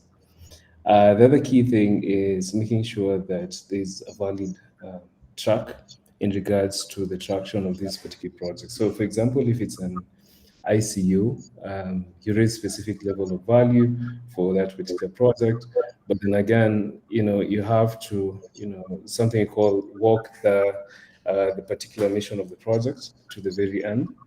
But some of the key projects that we see, and also some of the not really performing token projects, is they didn't deliver what they promised the community or specific stakeholders who invested in the projects as well. And that becomes a key thing. And one of the key things that we are working towards is making sure multiple projects on our incubation level as well, and how we support different Web3 projects on how they can be able to work towards the mission, working with the likes of Impact Scope, which are some of our partners in the ecosystem, to work on audited tokenomics, to work on audited business models, to work on audited levels of value, to the point that these particular projects can thrive and not be seen as a competitor to regulation across different African countries, but seen as a value add in which banks and multiple financial institutions can work closely with. All right. I have a follow-up question on that, but I'm gonna bring it just after this question to Nick. Nick, you remember when we started off with Bitcoin and blockchain, the early days, the community, however small as it was then, was very committed, and I think there was chants about Bitcoin and blockchain is coming in to drive off banks off the system and take over them and pretty much eliminate them. But after a couple of years, we've seen a ton of projects come up and go, and of course with the I'd say proliferation of bad actors, we've kind of settled to we have to be controlled by central authorities and that sort of thing. Well, is it still a good call to consider or think that we're going to be existing in a society where DeFi rules and traditional banks are dead, or are we supposed to collaborate with traditional banking? I mean, what's the catch? Yeah, I mean, I think there are different schools of thought. I mean, my view is that it is better, at least for now and within, let's say, in the next couple of years, to actually collaborate with existing banks and sort of like operate together. There is, I mean, as you know, there are bad actors, and then there is potential for misuse of funds and various things. And then so the level of protection is important. I think ultimately when it is fully prevalent across everywhere, then we may come up with actually decentralized way of even compliance. Everybody understands how it all works, how KYC, AML, and tracking funds and various things, but those are non-existent as of yet. So I think what we need to do is we can use the parts of the DeFi which are good, which that includes instant settlement or creating new forms of lending and everything else. And at the same time, probably we can use some of the existing banking infrastructure for their compliance, for KYC, AML. Another way could be that we give people an option that just like we do with let's say your MetaMask wallet versus a centralized crypto exchange, right? That okay, you have your completely non-custodial version of, let's say, a bank, and then you have a custodial version of a bank. On a non-custodial, great, everything is decentralized, you love it, you use it, but just be aware that if something happens, you cannot really fall back on anybody else, or it is fully decentralized. So just be aware of the risk. And on the other hand, here's more centralized. So yeah, it has a lesser risk, but also there is a lesser amount, there are a few limitations on what things can be done. And then we can let the users choose, right? Whether they want the centralized or decentralized version.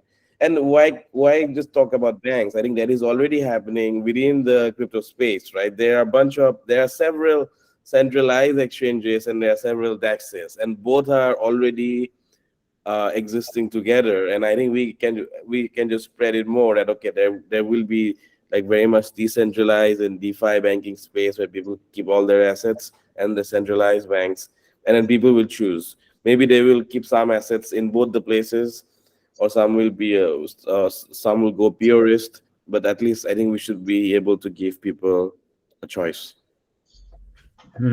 Yeah, Shad, I think Nick is more kind of democratic in this sense.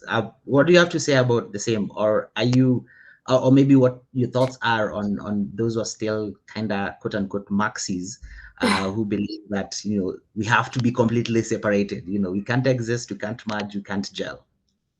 Yeah, I mean, I think I've been on the fence with this one for a while. I think we will definitely exist in this. It will be neither or. I would love to see a completely decentralized, adoption, just like worldwide for the benefit of everyone. But I don't think that's like something that will happen overnight. I think it definitely needs to be something that we move towards.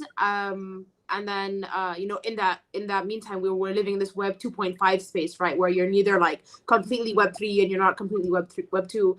But like just to kind of bring this to life, the reason I'm so passionate about DeFi and why I see it such a it's such a revolutionary piece of technology is that I experienced personally, like firsthand, how the reliance on banks has let people down way too many times. Just like we look at what happened in financial crisis 2008.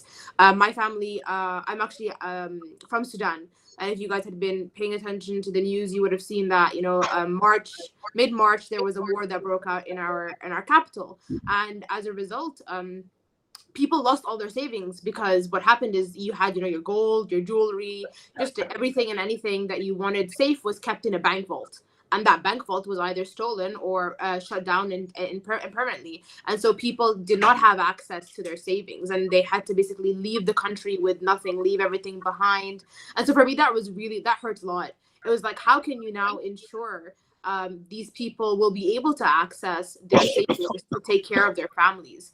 And so for me, that was really where DeFi just came in, and like, that was the North Star for me. And I'm like, okay, now I want to be able to, allow people to access this technology that is DeFi.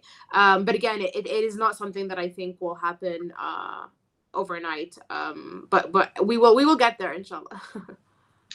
Okay. Jeff, as an ecosystem builder, you exist in a realm where there's a ton of projects always coming up, almost every single day, and everyone is promising higher yields, more security, more decentralization. This is the future of finance and banking. Should be like a lot of noise. How do you distinguish, between the noise and signal, separating the wheat from the chaff?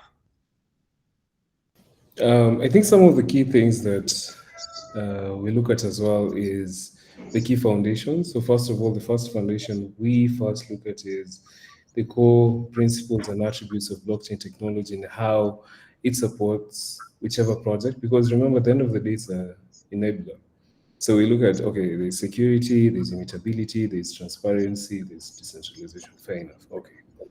Now, with this particular project which you're building, what is the business model and which particular problem does it solve?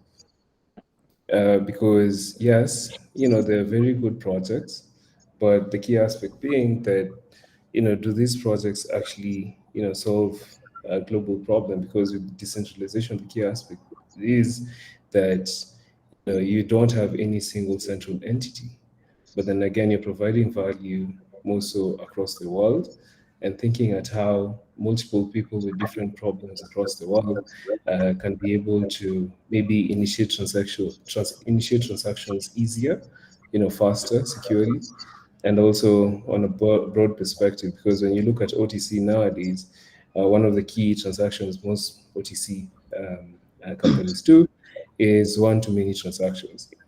And that means that, how can you be able to do that in a much more faster way? Look at, for example, Botanipay, which is one of the solutions which, received seed funding a few weeks ago.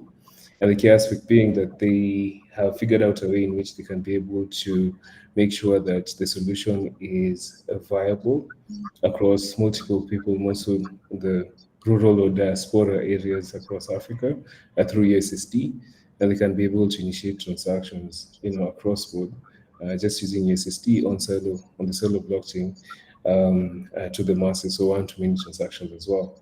Because one of the key things is, inflation is heavily affecting our currency, across Africa. We see also migration patterns and the R&D of people, almost even engineers from, let's say, for example, Nigeria to Ghana. We see specific, migration patterns as well from Botswana to Congo as well. And with all these different migrations, this means that, it also affects the transaction power of different solutions. Again, we see the highest population of Africans using, initiating transactions through USDTs. And these are some of the aspects that we look at in different projects. Okay, how is the viability? How is the customer experience? What's your plan or strategy towards, releasing these projects to different markets? Because the different markets, again, are connected, different cultures, different personalities, different people, all connected, through blockchain technology. And as we look at, of course, the list goes on and on, but as we look at these different metrics, that's when we see, okay, there's viability in a specific project. One of the companies that we have incubated in our ecosystem is Cripsense Digital Group, that focuses on digital asset management, over-the-counter transactions, algorithmic development in terms of crypto trading, and accelerators for multiple projects, of course, crypto-based, and through tokenomics engineering as well, with one of our close partners, Impact School. So as you develop and build ecosystems, one of the key things as well with different projects that we look at is governance, which is one of the most important things as well. Governance doesn't include code. Governance doesn't include any business logic, but governance also looks at the hierarchy of the different parties or stakeholders or partners of that particular project, the decision-making power, and also in terms of treasury governance as well. In a nutshell, that's what we look at. Awesome, thank you. So we're just about to close. I I'm going to ask Shahad to make the final closing remarks. But before she does that, Nick, I want you to just touch in just a minute one pain point which we've all seen in this space, which is the issue of user experience and how that affects adoption. And particularly in the sense that, after all the SBF FTX saga, there's been a lot of calls for people to now move to decentralized exchanges, which, as we all know right now, very complicated to use even for people who utilize or are like pretty much active participants in this space. Just quick address on that, and then Shahad, you can just jump in and make the closing remarks. Thank you. Yeah, so I think with all the new FTX and other issues, I think there's definitely come into light that the what are the limitations within the crypto space for a centralized exchange, along with the good parts. There are certain bad parts, but for cases like the FTX and others, we have to understand that this is there's nothing to do or a failure of the crypto as a protocol or anything. It's simply corporate bad actors that can happen in pretty much any industry. I don't think even a DEX is necessarily fully protected against that, because obviously DEXs or whatever smart contracts are still made by developers and humans, and then you'll always have, I think, good and bad actors in that. Even audited smart contracts can get updated, and there are many ways around it. We see breaches and hacks. So I think we just have to take it by our strides that overall there will be certain bad actors. In terms of the user experience, which is why most of where the centralized exchange has been playing really well. So and that is quite true, right? Because when we think about when you think about the current stack, we primarily look at how fast, let's say, a transfer is happening or settlement is happening. But in order to run a software, there are like thousands and thousands of operations, of database operations and calculations that happen to run a software. And as of now, to run all of that is pretty difficult to do it completely on chain. So, and I think everyone is making strides towards that ultimately this transaction, everything will happen in like nanoseconds, and then you could compete with existing database software and systems.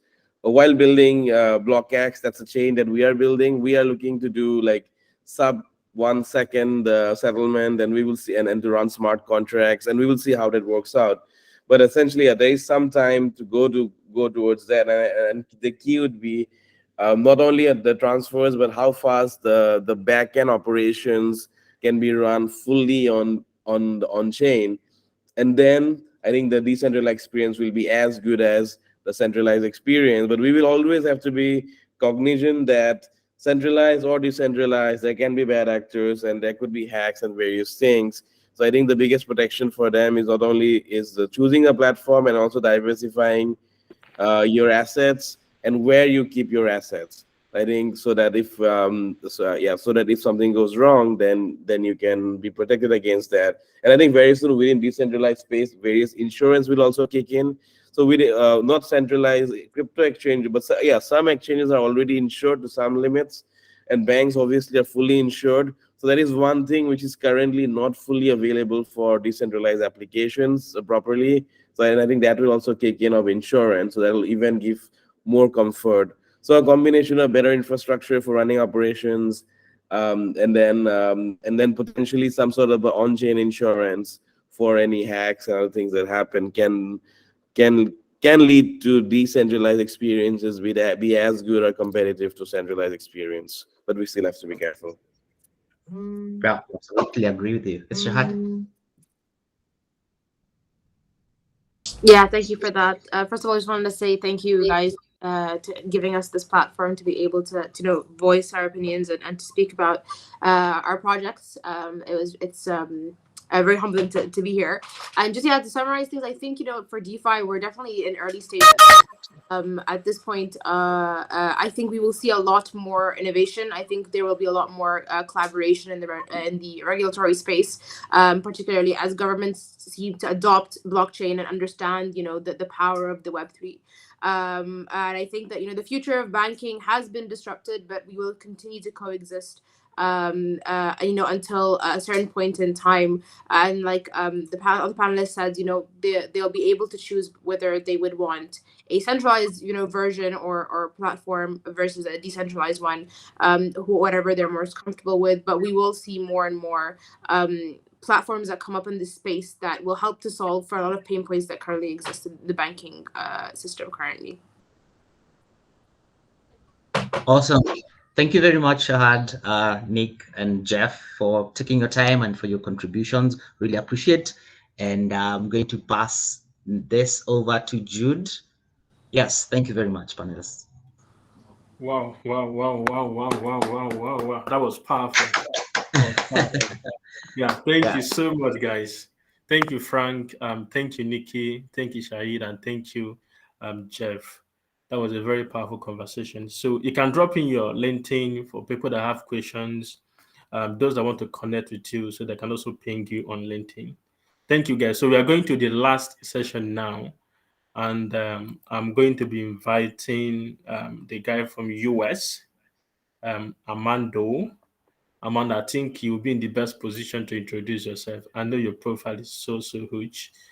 So I'm inviting you to the stage now. Are you there, Amanda?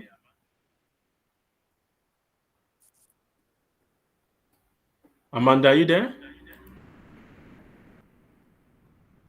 Okay. So I think let me ping him a couple of minutes. Let's know if he's joining. Yes, I am here from Chicago. Oh, thank you so much. So you have the mic now. Okay, so let me share my screen.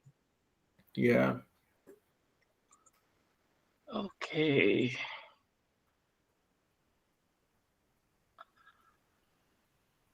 Can you guys see my screen now? No, not yet. Okay. Oh, it's coming up now. Yeah, we can see your screen now. Okay, so it's early here in Chicago. It's 6:16 a.m.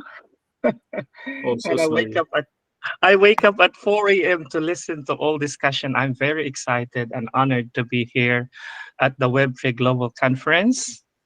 My name is Amanda Boncales. I took my Master's of Arts, my Master's of Science in Education, and my Doctor of Philosophy at Northern Illinois University. My dissertation is about large language model and also artificial intelligence. Today, my focus is envisioning blockchain and Web3 education. So a little bit myself, I've been in the blockchain space since 2010. I launched my own blockchain, and in 2019, we launched our own learning platform called Althash University. And based on my experience as an instructional designer, I will focus on how to envision in developing blockchain and Web3 education.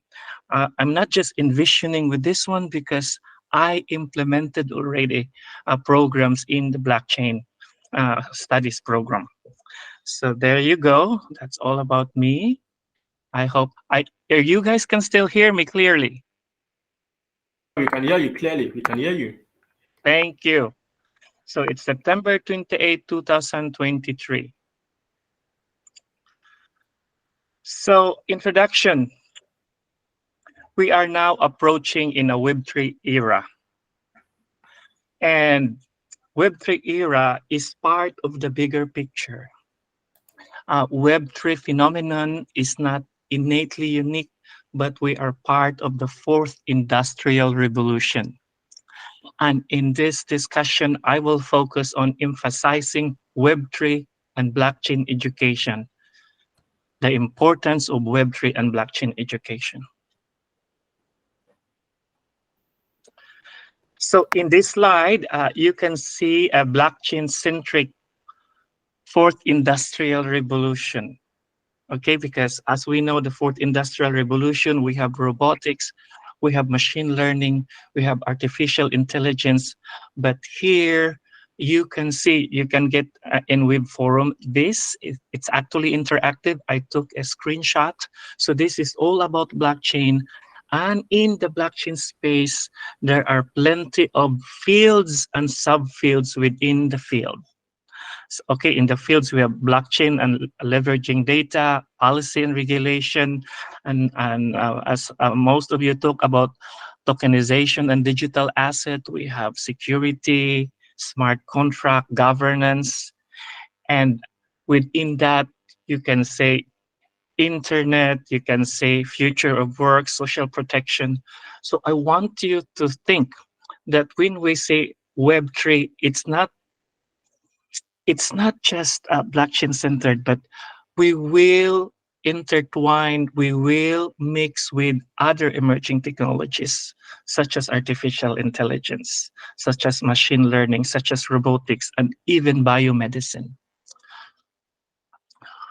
Web3 emphasizing decentralization and user control. And this is very integral to the fourth industrial revolution.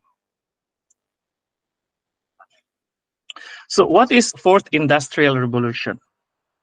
So you can see this is the fields of industrial revolution, including digital distributed ledger technology. So in essence, if you see that there is a merging of digital, physical, and biological system resulting to innovation, making boundaries between human and machine interaction less distinct, that is fourth industrial revolution. When you cannot tell what is reality and what is virtual. Now, I'll give you an example. In the metaverse, when we transact business as if it is physical. So there is now a less distinction, less boundary between the physical world and the virtual world. Okay, so this is where the concept of industrial revolution comes in. And Web3 embodies many principles and transformative potential that define the fourth industrial revolution, making it an integral part of this component. Why? Because in Web3, the linchpin, the machine that runs the entirety of Web3 is the blockchain technology. Because when you transact business virtually, we use blockchain technology to make sure that that person is who he is presenting himself. Okay, because we can verify it through the use of blockchain technology. Am I clear on that one? On the concept of fourth industrial revolution and the connection of Web3. Yeah, very clear, very clear. Now, this is the Web3, and I will show you, as you can see, probably already learned this in previous lecture. It is the next generation of the internet, deeply rooted in blockchain, promise decentralized, secure, user-centric realm. So this is Web 1, when the only thing we can do is to read it. Okay, that was the era of Web 1. And the era of Web 2, which is currently and transitioning to Web 3, is we read and we write. You know, we read and we write. We read and we write in social media. So we take picture, we put comments on it, and we interact. In the era of Web 3, this is focused on Web 3 blockchain-centric ecosystem. We read, we write, and we were able to verify that that person is what he is.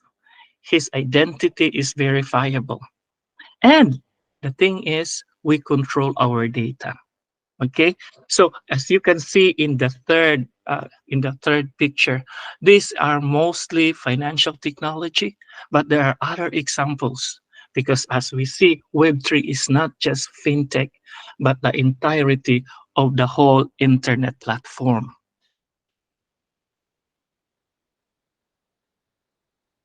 So because of the emergence of Web3 and blockchain, okay, so blockchain is the foundation, and Web3 will be the application on the blockchain in the internet. Because of this emerging technology, there is a call that we need to produce and train new experts and professionals. So a shift requires fresh skills and competencies.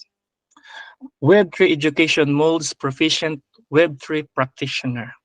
So we should advocate for blockchain and Web3 education.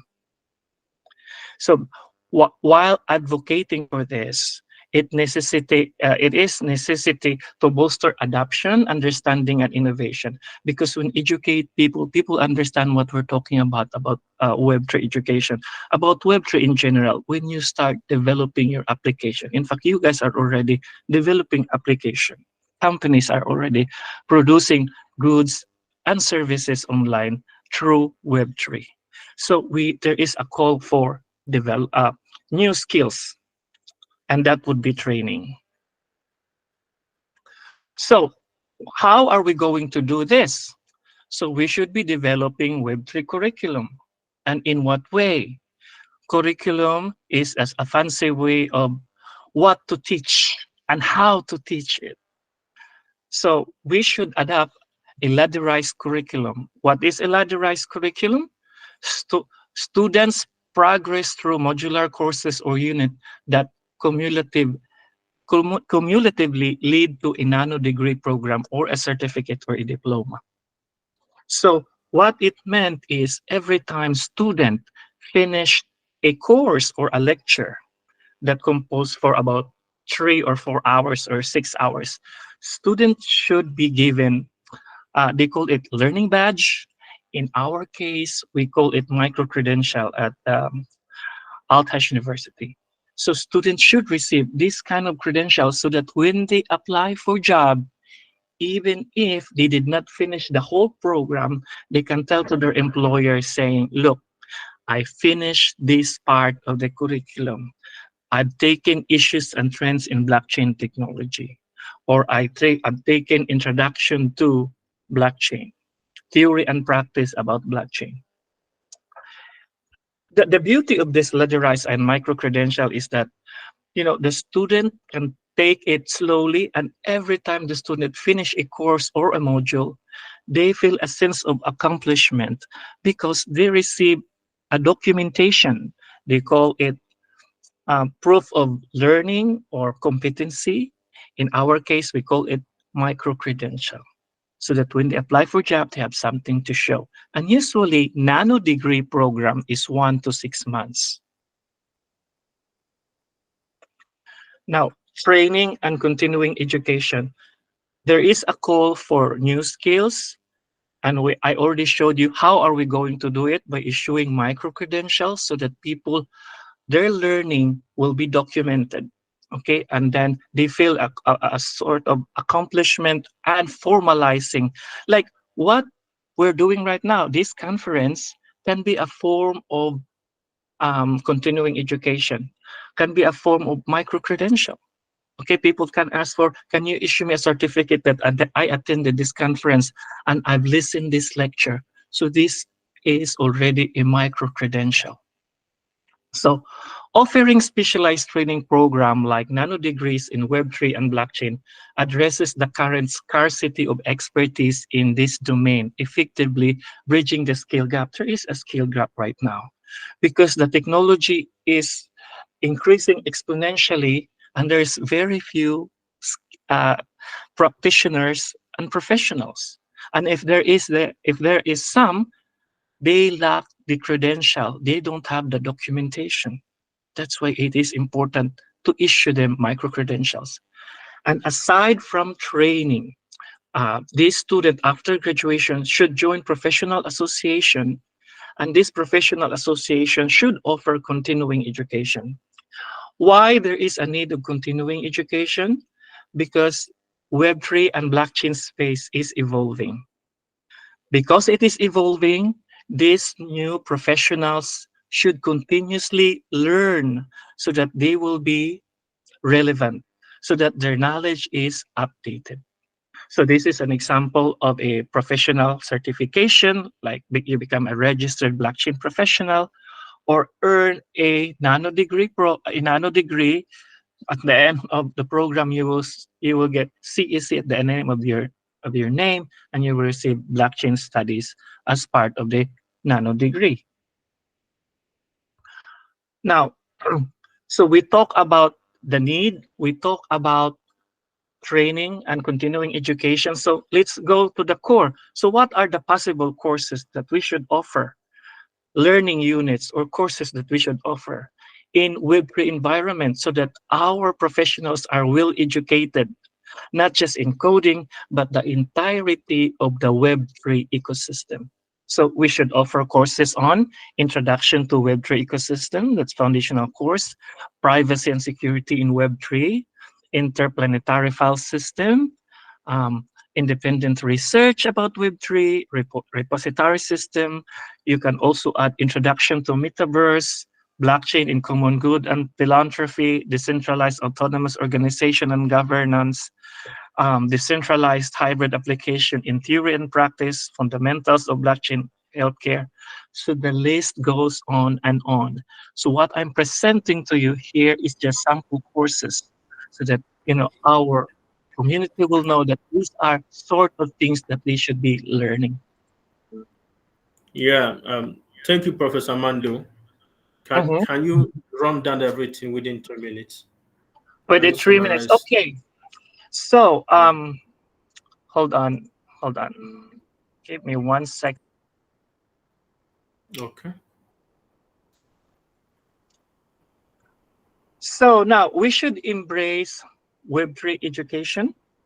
It is essential so that our student will be well equipped on these new technologies. So it hurts me when faculty members said, oh, I hate Web3 or I don't like artificial intelligence or large language models. They should be teaching students right now so that they will be able to survive when they go to the real world. Okay, there is an urgency in offering these courses.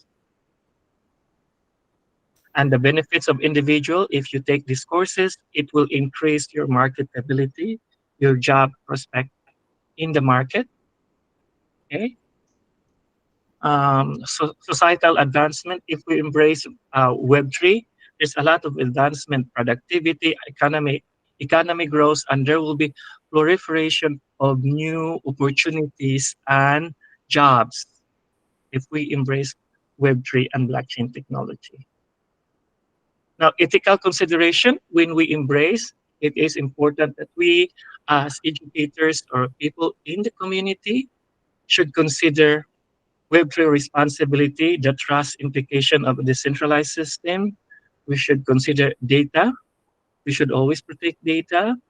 And we should always put forward digital morality, upholding ethical standard in a decentralized setting. And the importance of using Web3 to steer ethical web decisions. Now, conclusion. This is my conclusion, so I'm almost done. In light of blockchain being the cornerstone of Web3, prioritizing Web3 education is not merely beneficial, it is essential. Such education ensures the cultivation of practitioners and experts who are both technically adept and ethically committed, safeguarding the responsible evolution of this digital landscape. So that's the end of my presentation. So the sources is the Blockchain Studies program at Altash University. If you'd like to enroll for free, you can contact the organizer of this conference or ask me so that we can waive your tuition fee 100%. But I suggest you contact the organizer of this conference so that you will get the code to waive 100%. So thank you so much. Wow. Thank you, Professor Mando. Thank you so much. Thank you so much. That was a powerful presentation. That was so powerful. For those looking for satisfied courses, licensed courses, NFT certificate courses, from Altash University, we already have a partnership with them. After this conference, if you're interested to take their courses, as Professor Mando have said, feel free to reach out to any of our team and we'll get you along to them. We already have an exclusive partnership with them, so they will give you a discount. They'll waive the fee for you to take their courses. and Actually, you'll be satisfied. right, Yeah. because we have partnership with you guys. So when the student, they're supposed to pay 750, but they will be waiving in because you guys are our partner. Exactly. So if you're interested, guys, feel free to contact us and let us know the courses you want to take, and we can discuss with them. And we can. And the most important thing that wherever you are in the world, you can take the courses online. You don't need to be in US for you to take the courses. Okay. So feel free to Right. contact us, and they will put you through on how to go about it. Yeah. So, ladies and gentlemen, this is how we come to the first edition of Web3 Global Conference 2023. Thank you to all our panelists. Thank you to all the keynote speakers, and also thank you to all the attendees. I think for those that are interested to have NFT certificate of participation for this conference, feel free to join our Telegram group. We'll be making further announcement on how you can get your certificate and the procedures and the requirements. Okay. So thank you guys for joining. For any question, if your question is yet to be answered, please join the Telegram group. Asking your question, the speakers and the panelists are there. They will respond to your questions. And if you want to partner with their companies too, because most of all the speakers are founders of and developers and investors of different companies. Okay. So feel free to join the Telegram group, and you can connect with them and discuss your partnership with them. Or you can contact us. We will help you to do the introduction and take it forward from there. So I don't know how to say again. I'm so excited. Thank you for making this possible, guys. Thank you for your presence. Thank you for being with us. I think I've spent almost 3 hours or more than 3 hours here, and you guys stick with us from 9 a.m. GMT. This is about over 12:30 p.m. Okay. Thank you. We appreciate your presence, and we hope that at least this conference, you're able to gain one or two things. Okay, we are hoping that by 2024 we can have it across the 4 continents of the world. Those that are interested, we want to do it in China, UK, US, and Dubai. These 4 continents. So if you're interested, we are hoping that also in 2024 we can do it physical. We just decided to do this inaugural edition virtually so people can get to know about the conference. So we are open for partnership. We are open for collaboration. Already, the planning has already begun for 2024. So if you have anything in mind, like I said, all our team members are in the Telegram group. Join us there, and you can discuss with us, reach out to us. If you want to follow us on social media, check our Twitter, check our LinkedIn. You get to know more about the conference, and you can connect with us and discuss your partnership and collaboration with us. So for now, I want to say thank you for everybody, especially from the bottom of my heart. And on behalf of the team of the Web3 Global Conference, we are saying thank you to everybody, all the attendees. You guys made it possible. Thank you, all the keynote speakers. You guys made it possible. We are saying thank you, and all the panelists. You guys made it possible. Thank you, and to our moderator Frank. Thank you so much, everybody. Let's build from here, and let's take it forward from here. So if you have any other thing, please feel free to join the Telegram, and let's continue the conversation there. And also be on the lookout for so many other programs that will be coming up from the Web3 Global Conference. It's already a brand, and the brand will continue to grow from strength to strength. And we hope to keep on, we're open to explore any synergies for anybody that is here. Anything you want to share with the team, feel free to contact us, and we'll take it forward from there. And that is all from our own end. So thank you, everybody, and have a great and nice weekend ahead. Bye-bye for now.